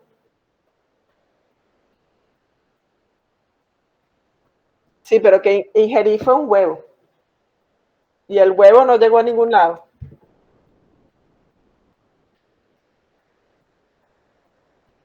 Bueno, básicamente el humano ingiere el huevo, el huevo se dirige, hace todo su recorrido hasta el intestino delgado. En el intestino delgado se rompe el embrióforo, la corteza del huevo, sale el embrión hexacanto, sale del intestino, va a circulación venosa, corazón derecho, Penetra pulmón. la pared intestinal, para que haga eso. Bueno, exacto, penetra la pared intestinal, hace todo su recorrido hasta conexión izquierdo, en el corazón izquierdo sale a sistema y bueno, se puede dirigir se puede dirigir a ojos, se puede dirigir al sistema nervioso central. Ok, entonces, ¿y cuál fue esa forma parasitaria que llegó al sistema nervioso central? El cisticerco. El cisticerco. No, es el embrión hexacanto. El embrión hexacanto, perdón. Y el embrión hexacanto. Ok. ¿Cuánto tiempo tarda un embrión hexacanto en convertirse en cisticerco y dónde ocurre? Ocurren los tejidos. Perfecto. ¿Y cuánto tiempo tarda eso en ocurrir? 3 meses. Ok. Entonces, ¿cuál es el periodo de incubación mínimo que puede tener una neurocisticercosis hipertensiva? 3 meses. Ok. Entonces, si ese cisticerco se forma dentro de uno de los conductos del líquido cefalorraquídeo que tienen pequeño diámetro, es decir, a nivel de médula o lugares donde no se puede expandir, solo 3 meses es suficiente para que genere clínica. ¿Okay? Ahora, normalmente va a tardarse un poquito más en crecer, pero entonces significa que la patogenia, cuando la neurocisticercosis es extraparenquimatosa, es decir, que está dentro de los canales de flujo del líquido cefalorraquídeo, va a depender del tamaño del cisticerco. ¿Ok? Y aquí sí, entonces, como bien dijo Jonathan, la lesión es obstructiva porque se obstruye el flujo. Fíjense en esta foto que ustedes están viendo acá, que ven la B1. Fíjense que tienen un cisticerco que ya ha aumentado muchísimo de tamaño. Acuérdense que cuando hablábamos de que en 3 meses se forma, va a ser 3 meses para formar un cisticerco que es pequeñito, que casi que ni se puede ver con resonancia. ¿Ok? Y tiene que pasar años hasta que él va creciendo, hasta que es capaz de producir lesión por ocupación de espacio donde se supone que debería estar fluyendo el líquido cefalorraquídeo. Cuando él crece, la pared del cisticerco está rozando tejido, ¿ok? O sea que de igual forma, para que él se adhiera a las paredes donde él está y que haya una obstrucción real, tiene que haber habido inflamación contra él también, ¿ok? Pero la lesión principal va a ser por obstrucción del líquido cefalorraquídeo, del flujo del líquido cefalorraquídeo por estar metido dentro del sistema, ¿ok? Entonces, si ocluye los orificios de magenta, ¿cómo es que se llama? Magenta y... Magendia. No, ay, se me olvidaron los nombres, son 2. Magendia, profe. De Magendia, exacto, y hay otro. No me acuerdo el otro. Lushka. Y de Lushka, exactamente, Cuando está en esos lugares que son diámetros mucho más pequeñitos, pues va a producir sintomatología más rápidamente que si se ubica en otros lugares como cuarto ventrículo o tercer ventrículo, ventrículos laterales, etcétera, etcétera. ¿Ok? Ok. ¿Se entiende la diferencia? Vamos ahorita con la patogenia de la parenquimatosa, que fue el caso anterior. ¿Ok? Como dijimos antes, ¿por dónde voy a empezar? No por el ciclo biológico. ¿Voy a empezar por dónde? ¿Cuál es la forma evolutiva que llega al sistema nervioso central? El huevo, el embrión hexacanto.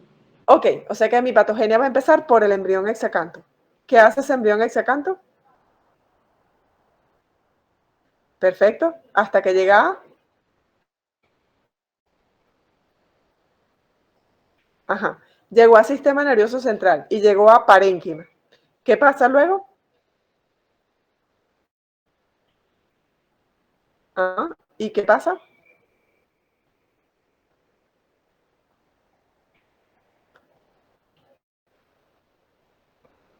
Perfecto. Perfecto, ok.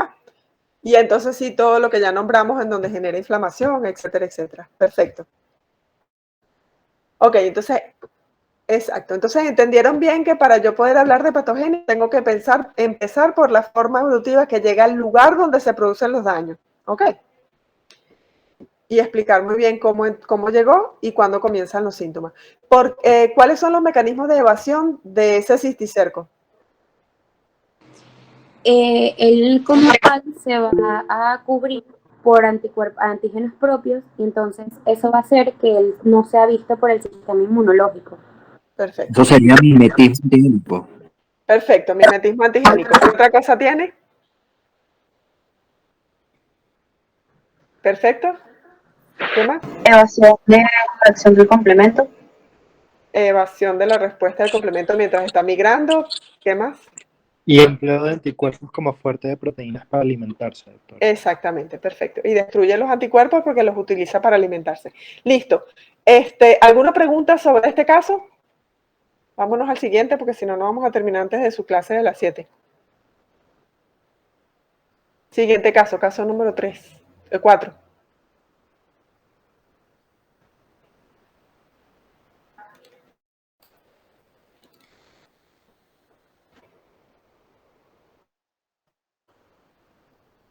¿Alguien que lea rapidísimo?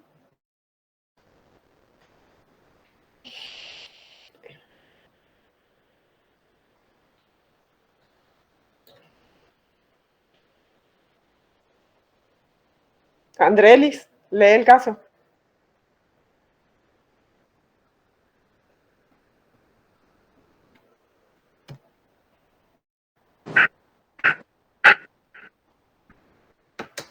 Lo ideal es que lo lean de su... Yo creo que lo puedo leer. Dale, Daniel. Ok. Este es el caso número 4, ¿verdad? Ok. Yo estoy leyendo otro. Es el que dice paciente femenino de 5 años. Ok, entonces este. No, pero tienes razón que ese no es, ese es el 4. De edad, natural de Caracas y procedente del Teleférico, parroquia Caucagua del estado Miranda, quien es evaluada por el personal de salud, el personal de la cátedra de parasitología en visita de campo a la escuela donde estudia. Durante el interrogatorio solo refiere prurito anal y flatulencias. Antecedentes personales. Grafar estrato 5. Vive en una casa de bloques sin friso con techo de zinc y piso de cemento. Tiene un solo dormitorio con 2 camas, viven 3 niños y 2 adultos. Sale y cocina juntos. Un baño fuera de la vivienda con sistema de cloacas, tubería de agua común con otras viviendas fuera de la casa, consume agua directa de la tubería, recolección de basura por camión del aseo, una vez por semana, presencia de roedores alrededor de la casa. Examen funcional, hábito intestinal 3 veces al día y episodios de diarrea frecuentes. Examen físico, temperatura oral 37 grados, tensión arterial 90-50 milímetros de mercurio, pulso 110 pulsaciones por minuto, peso 14 kilos, frecuencia respiratoria 20 respiraciones por minuto, palidez discreta de piel mucosas, cardiovascular, ruidos cardíacos regulares y con taquicardia, auscultación pulmonar, murmullo vesicular presente y simétrico en ambos campos pulmonares, sin adventicios, abdomen blando, depresible y no doloroso de evacuación. Resto del examen físico sin alteraciones. Laboratorio de hematología, hemoglobina de 10,9 gramos por decilitro, el hematocrito en 34%, los glóbulos blancos en 5.100 células por milímetro cúbico, eosinófilos 15%, plaquetas 450.000 células por milímetro cúbico, examen de heces, se encontraron huevos de Ascaris lumbricoides y esestos. Tratamiento, piperacina 10 cc en dosis única, e ivermectina 3 miligramos en dosis única. Seguimiento, en segunda visita a la escuela en un mes más tarde para el control del tratamiento refiere 3 episodios de diarrea con heces blandas en número de 5 ocasiones al día, por 3 días, con moco y sin sangre. Dolor abdominal periumbilical, persistentes flatulencias y prurito oral. Ok, ¿qué tiene este paciente? Himenolepiasis, profe. Sí, en la primera consulta no solo tenía himenolepiasis, sino que además tenía ascaridiasis, ¿ok? Y por eso se le dio piperacina, pero persistió la himenolepiasis, ¿ok? ¿Qué signos hay aquí que me indiquen que son compatibles con himenolepiasis? Bueno, principalmente que la infección fue una niña de 5 años. Es más frecuente en niños. Bien, pero eso no es... Acuérdense que los datos epidemiológicos lo que ayudan es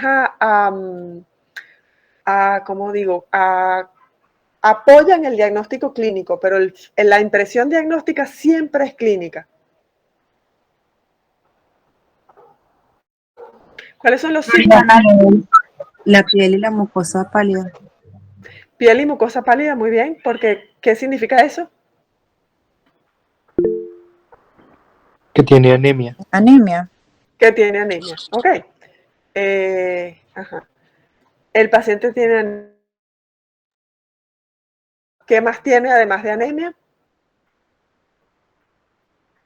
Eosinofilia. Muy bien, eosinofilia de 15%. ¿Qué más?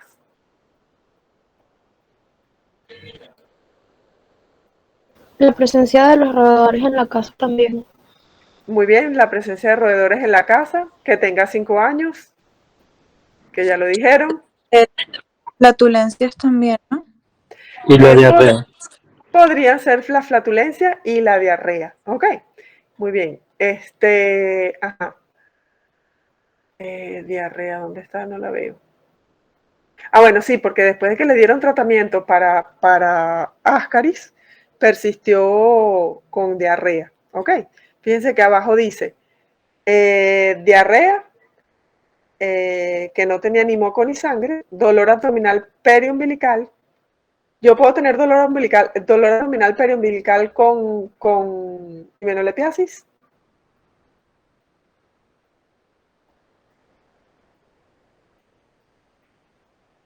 Bueno, yo había entendido que era dolor abdominal difuso, pero sí puedo tenerlo, según yo. Sí, normalmente es difuso, pero puede ser periumbilical porque, ¿cuál es? Bueno,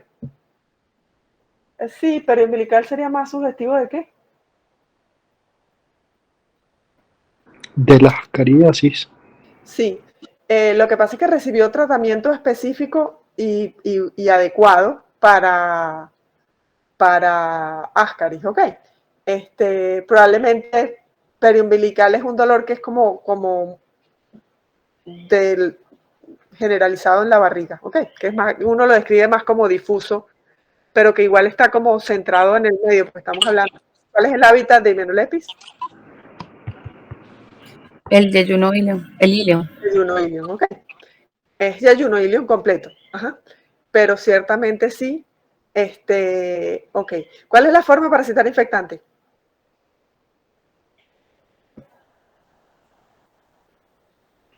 De Himenolepis.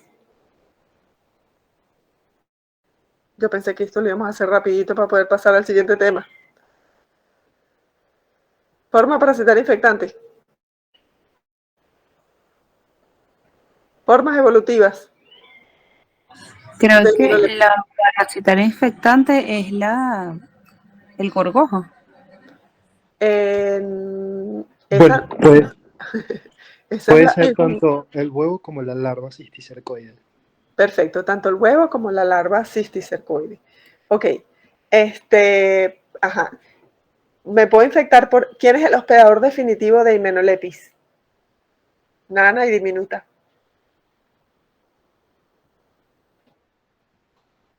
humano.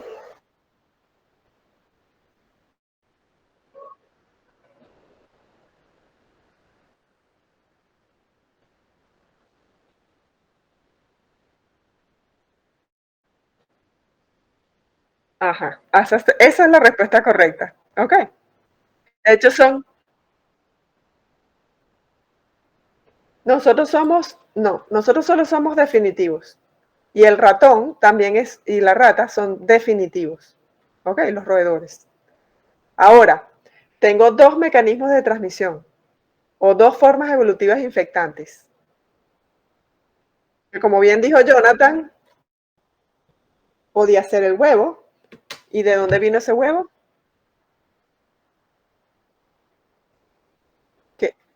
De la rata, o sea que las ratas, los roedores, son los reservorios principales, ¿ok? Ok, y también me fue a infectar con la larva que se llama Cisticercoide. cisticercoide, perfecto. Entonces, ese cisticercoide, para que yo me infecte con el cisticercoide, ¿dónde tiene que estar?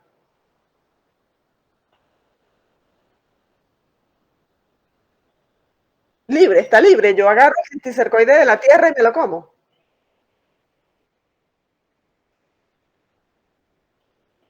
¿Dónde está ese cisticercoide?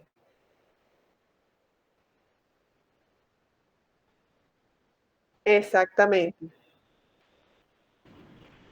Ajá. ¿Gorgojos o pulgas? ¿Y qué pueden ser los artrópodos coprófagos?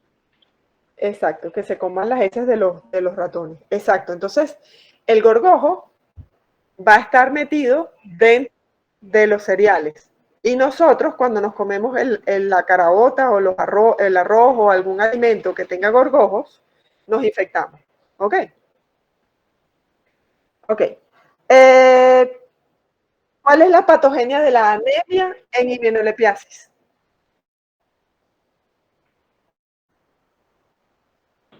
Dime, Jonathan. Bueno, básicamente cuando este parásito está en el intestino delgado, específicamente en el ilion, va a crear una mala absorción del hierro. Y el hierro, la falta de absorción... Está bien, pero ¿por qué? ¿Cómo así? A ver. Destrucción de la velocidad. ¿Cómo produce el parásito mala absorción? O sea, es como que yo te diga que voy a ir a Roma, pero se me olvidó nombrar el avión. Destrucción de las vellosidades, profe. ¿Y cómo destruye las vellosidades? Por la alta carga parasitaria. ¿No? ¿Quién ayuda a Jonathan?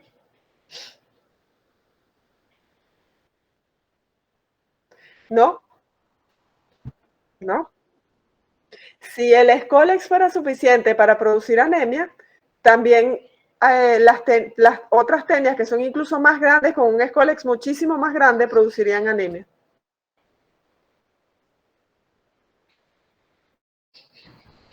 Profe, podría ser por la producción o sea, se produce una erosión en la mucosa intestinal por la parasitosis masiva. ¿Por qué se produce una erosión cuando tengo parasitosis masiva? Profe, porque sí, pero no. Por la inflamación. Exacto. ¿La inflamación contra qué? O sea, por la inflamación del cisticercoide cuando se adhiere a las vellosidades intestinales del ilion específicamente. ¿Quién se adhiere a las vellosidades intestinales? El cisticercoide. No. El Escolex. Es el Escolex. Si tú me estás hablando de adhesión, es el Escolex. Y el Escolex no produce anemia. La que produce anemia es el cisticercoide. ¿Pero por qué? ¿Será porque se genera un infiltrado linfocitario y eso va a generar... ¿Por qué va a haber un infiltrado linfocitario? Cuéntame, ¿por qué ocurre un infiltrado inflamatorio? Porque el Escolex perfora la mucosa intestinal. Ya les dije que no era el Escolex. Es el cisticercoide, ¿pero por qué?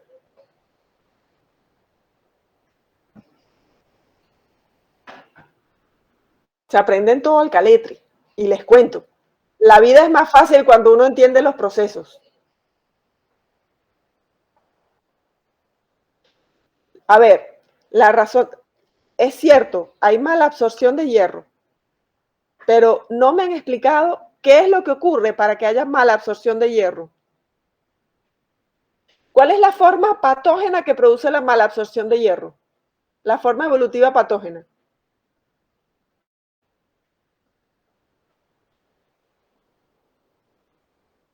La larva. No entendí lo que dijeron. ¿Repitan?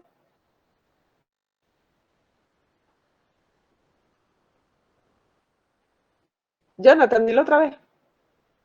La larva. La larva, el cisticercoide. Ok.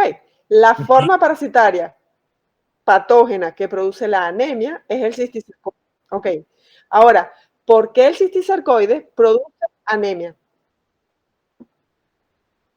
¿Por qué hace que haya malabsorción de hierro?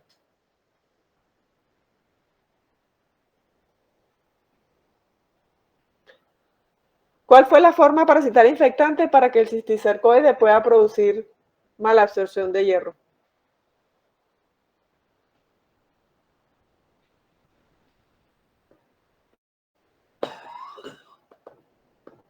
Si yo ingiero ciclo biológico, si yo me contamino por un cisticercoide, ¿qué pasa con ese cisticercoide?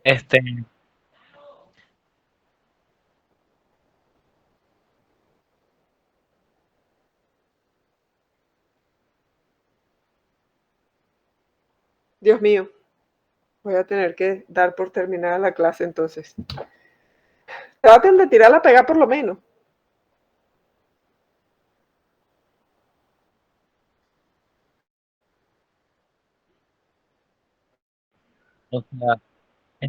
Vamos entonces a hablar del ciclo biológico.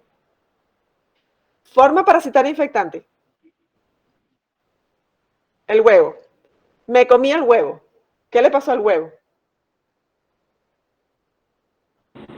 Bueno,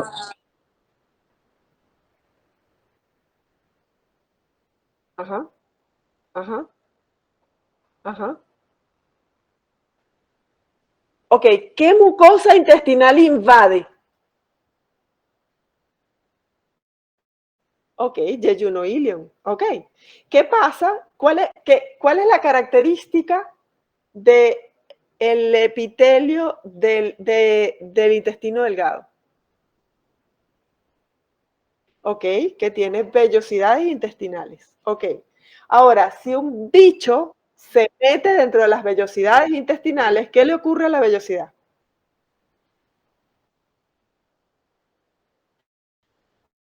Ok, entonces ¿se sabe la respuesta o no se sabe la respuesta?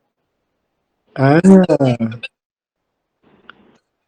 O sea, si solo lo saben responder a través del ciclo biológico, están pensando todavía en cosas básicas en lugar de ubicarse como médico. Y lo que importa es la anemia, no el ciclo biológico del parásito. Ustedes van a atender pacientes, no parásitos. ¿Sí? ¿Que me tengo que saber el ciclo biológico para poder llegar a todo lo demás? Sí. Pero la idea es empezar a pensar como médicos. ¿Ok? Entonces, perfecto. Solo si me infecto con huevos, se liberan los embriones hexacanto y el embrión hexacanto tiene que penetrar la pared intestinal. Penetrar la pared intestinal implica que va a romper enterocitos para llegar al espacio virtual de la vellosidad intestinal. Ese espacio virtual donde yo tenía unas vellosidades largas, que eran unos dedos largos y elegantes, va a haber una respuesta inmune contra este cisticercoide y además está la presencia del cisticercoide como tal, y eso va a hacer que esas vellosidades que se suponen que deben ser largas y elegantes se conviertan en bajitas y rechonchas, ¿ok? Y gordas. ¿Sí? Y eso es, si yo lo describo funcionalmente, eso es atrofia de las vellosidades intestinales. Y toda atrofia de vellosidades intestinales me genera mala absorción. Mala absorción. mala absorción, muy bien. Y si esa atrofia de vellosidades ocurre justo en el ilion, ¿qué me produce? Mala absorción. malabsorción del hierro. Ok, perfecto. O sea que sí se sabe la causa de la patogenia de la anemia. Ok, esa es la razón. Ok. ¿Cómo hago el diagnóstico?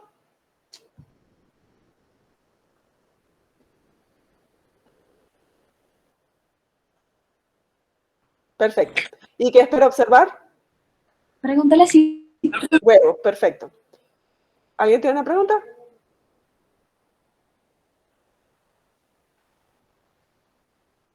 Sí, yo tampoco sé quién fue. Ok, ajá. ¿Cómo medida de control? Principal medida de control. O las más principales. Bueno, puede ser una eliminación correcta de la basura, porque como la basura trae los roedores para evitar el Perfecto. contacto con ellos. Buenísimo, muy bien. ¿Qué otra cosa? Bueno, buena higiene personal, limpieza de domicilio, protección de alimentos, específicamente con los gorgojos, para evitar contaminarnos con artrópodos o por Perfecto. vectores. Y Ajá. Ni pulgas en perros, ni en Exacto. ratas. Perfecto. Ok. Entonces, básicamente, pues trabajar con los roedores. Bueno, lo que ya dijiste, lo dijo muy bien Jonathan. ¿Qué más que sea importante? Listo, vamos al siguiente caso.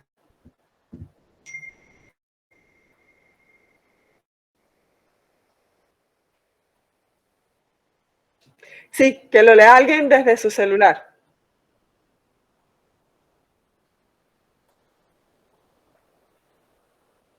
Rapidísimo.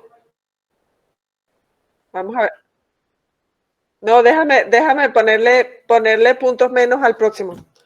A ver, Gabriel, lee tú. Vale, voy. Listo, te salvaste. Lea. Voy. Aquí está. Motivo de consulta, tos. Es este, ¿verdad? Ajá. Se trata de paciente masculino de 45 años de edad, natural de Argentina y procedente de Los Teques, Miranda, con enfermedad actual de 2 años de evolución, caracterizada por disnea progresiva y tos, acompañada de fiebre esporádica, para la cual ha recibido antimicrobianos que no precisa, sin presentar mejoría. Desde hace 2 meses la tos se ha tornado más severa, con producción de grandes cantidades de expectoración salada de gran cantidad, posterior a la cual la disnea mejoró. Acude 8 meses después para evaluación y conducta. Epidemiología. Agricultor y criador de ganado ovino desde la infancia hasta hace 6 años, cuando decide mudarse a Venezuela. En la actualidad trabaja como comerciante informal. Examen físico, afebril, frecuencia respiratoria de 30 respiraciones, frecuencia cardíaca de 90 latidos por minuto, ruidos respiratorios presentes pero disminuidos acentuadamente en hemitórax derecho con matidez a la percusión, estertores inspiratorios en la base izquierda y el resto sin alteraciones. Laboratorio hemoglobina 15 gramos sobre decilitro, el hematocrito de 45%, Glóbulos blancos. glóbulos blancos de 10.000 milímetros cúbicos, fórmula y contaje sin alteraciones. Radiologías anexan radiografía y tomografía, ¿no? Y test de tórax. Y aquí tenemos las imágenes. Sí, TAC de tórax. TAC de tórax. Uh-huh. Ok, ¿qué tiene este paciente? Hidratidosis. Hidatidosis, perfecto. Un quiste hidatídico ubicado en Pulmón. En pulmón. Ok. Hace 2 años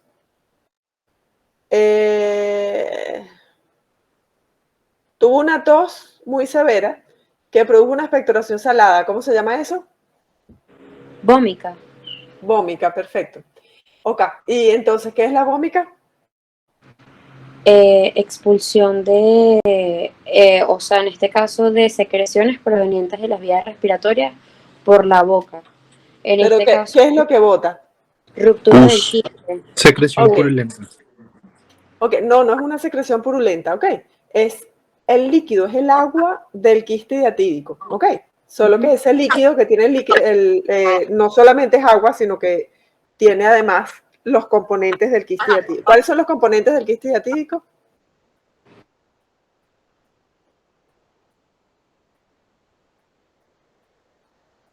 Que lo hayan visto en práctica. ¿Que tiene una arenilla hidatídica?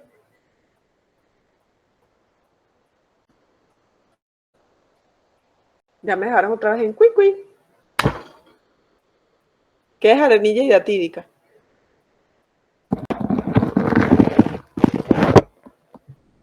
¿Me oyen? El líquido que se encuentra dentro del quiste. Repite, María. Es el líquido que se encuentra dentro del quiste. Ok, y eso fue lo que yo dije, pero ¿qué hay dentro de ese líquido? En este caso serían los protocólices dentro Muy del bien, quiste. perfecto. ¿Qué más hay dentro, además de los protocólices? Los ganchos. No. Los ganchos están dentro del protocólice. Bueno, eso lo estudié. Ok. Ok, y es salado porque ese líquido, bueno, ese es el sabor que tiene cuando se bota por la... porque hubo mejoría cuando el paciente tuvo la vómica.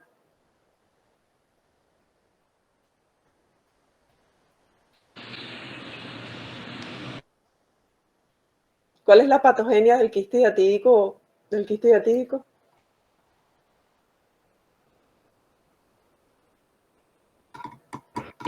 O sea, sería shock anafiláctico, pero en este caso, si el paciente drenó y Sería expulsó la todo, complicación.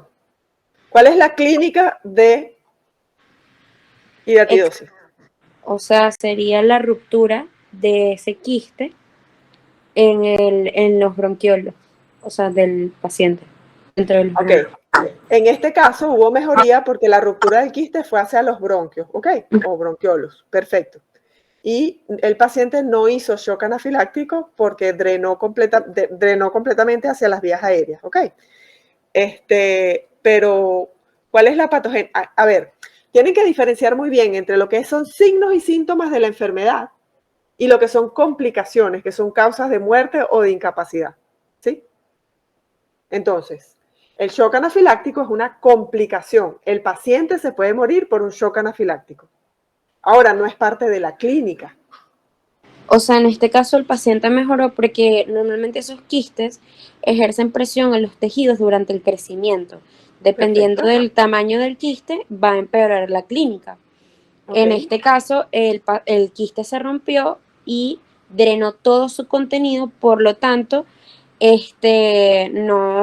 sea, el paciente mejoró mejoró sus síntomas, pues, porque en este caso se drenó y se expulsó. Por lo tanto, se alivianan los síntomas. Perfecto, entonces, la clínica, descríbame cuáles son los datos que tiene este paciente que son parte de la clínica de hidatidosis.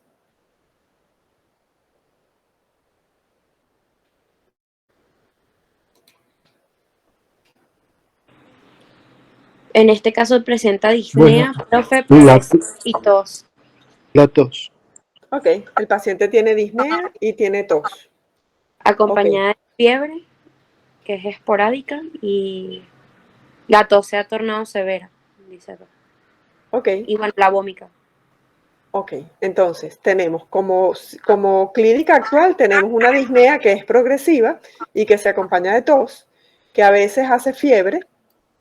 O sea que para que haga fiebre, ¿qué es lo que está pasando? Pequeñas liberaciones de líquido del quiste. Perfecto, que son alergénicos y que por eso producen la fiebre. Perfecto. Ok, hace 2 meses tuvo vómica, ¿ok? Que mejoró la disnea, pero... Y después, o sea, oye, esto está mal redactado, pero esto es un caso de la vida real, así está escrito el caso de la Universidad Cayetano Heredia.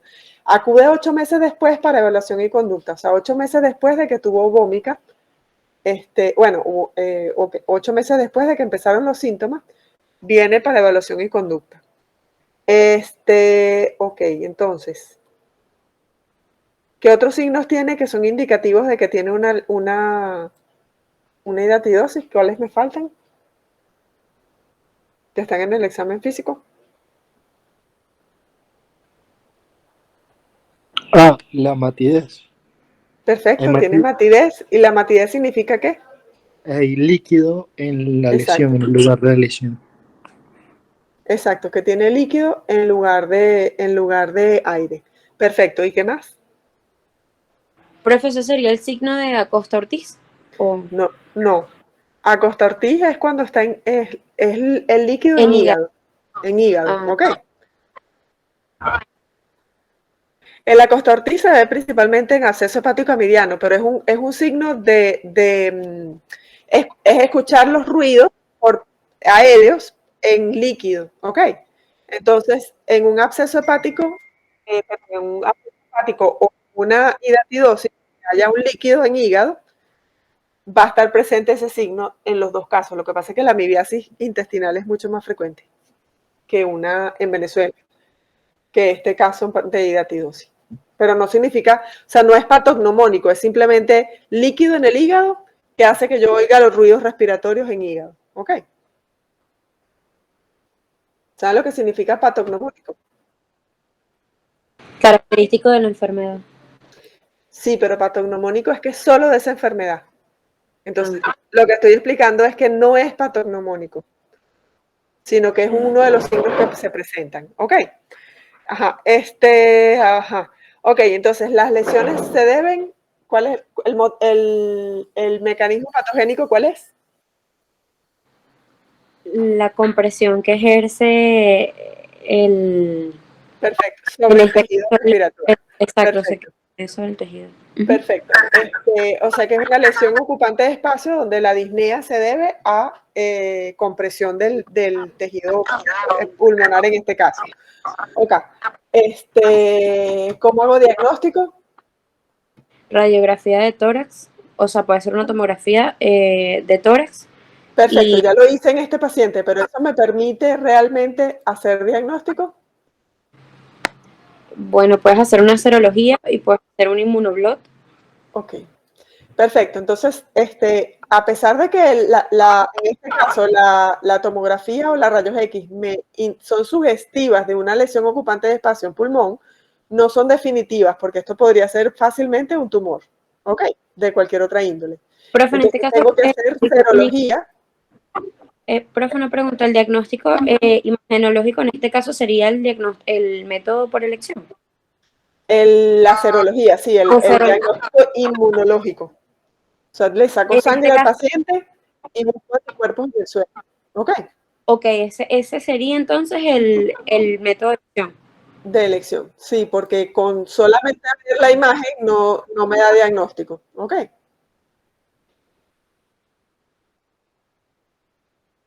Serológico es suero. Ajá. Plasma es otra cosa. ¿Ok? Serológico significa que lo busco en el suero, pero realmente es un método inmunológico. Porque yo puedo aplicar ese método inmunológico en plasma, puedo aplicarlo en suero o lo puedo aplicar en líquido cefalorraquídeo o en donde me dé la gana. ¿Okay? El método como tal, no importa cuál es la muestra que usa, sino el nombre del método, o sea, que es inmunológico. ¿Ok? Y en detección este caso, de anticuerpos. Inmunoblot para la detección de anticuerpos sería el de elección. Podría ser un inmunoblot o podría ser un ELISA o cualquier otro, o Western blot o cualquier otro método, incluso PCR podría ser. Ok. Ok. ¿Qué más que sea importante? ¿Forma parasitaria infectante? Sí. el huevo embrionado, ¿no? Ok, perfecto, el huevo. Me infecto por el huevo. Ese huevo, ¿cuál es la forma parasitaria patógena?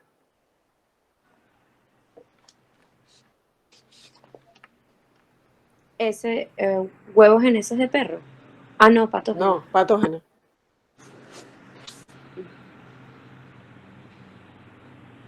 Dios, la pregunta es más boba que boba. Es tan boba que me arrepentí de haberla preguntado, pero como no responden, no puedo cambiarla. El quiste hidatídico. Hidátide. Perfecto, la hidátide, porque esa es la forma, están las formas larvales. Perfecto. ¿Cómo llega el huevo? ¿Cuál es la localización más común de hidatidosis? Hígado. ¿Cómo llega el huevo a hígado? El parásito al hígado. Porque el huevo nunca llega al hígado. ¿Cómo llega el parásito al hígado? Igual que todos los demás.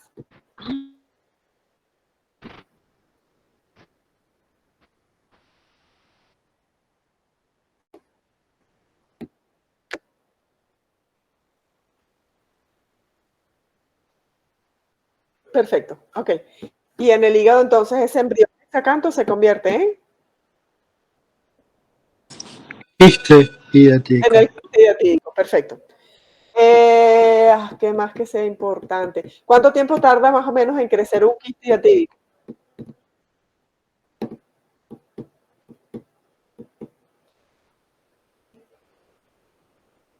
¿Cuánto crece por año? Más o menos. 1 centímetro. 1 centímetro por año. O sea que ¿cuánto tiempo tiene que pasar para que yo tenga un quiste lo suficientemente grande para que me produzca compresión 5 y años. difusión del órgano?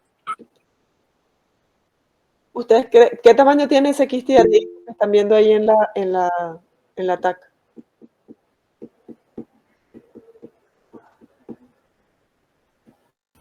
Puede tener 20 centímetros más o menos. Y si crece un centímetro por año y tiene 20 centímetros, ¿cuánto tiempo tiene este paciente con la enfermedad? 20 años. Aproximadamente 20 años, ok, perfecto. ¿Qué más que sea importante? ¿Tienen alguna pregunta?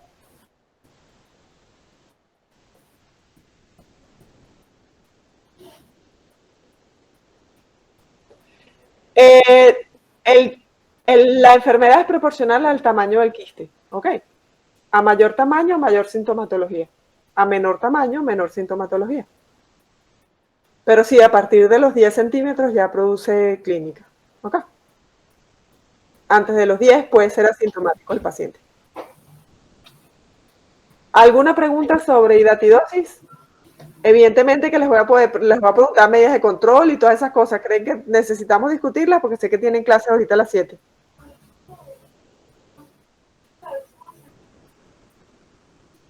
¿Hospedador definitivo? El perro. Perro. ¿Intermediario? El ganado bovino. Ganado ovino, ok. Ovejas. ¿El hombre es un hospedador? Accidental. Ok, entonces todas las medidas de control van a estar dirigidas ¿a quién? ¿Quién es el reservorio? El perro. El perro. El perro, ok. Listo. Bueno, chicos, vayan a su clase. Chao. Gracias. Hasta luego, profe. Gracias. Gracias, chao. Gracias, doctora.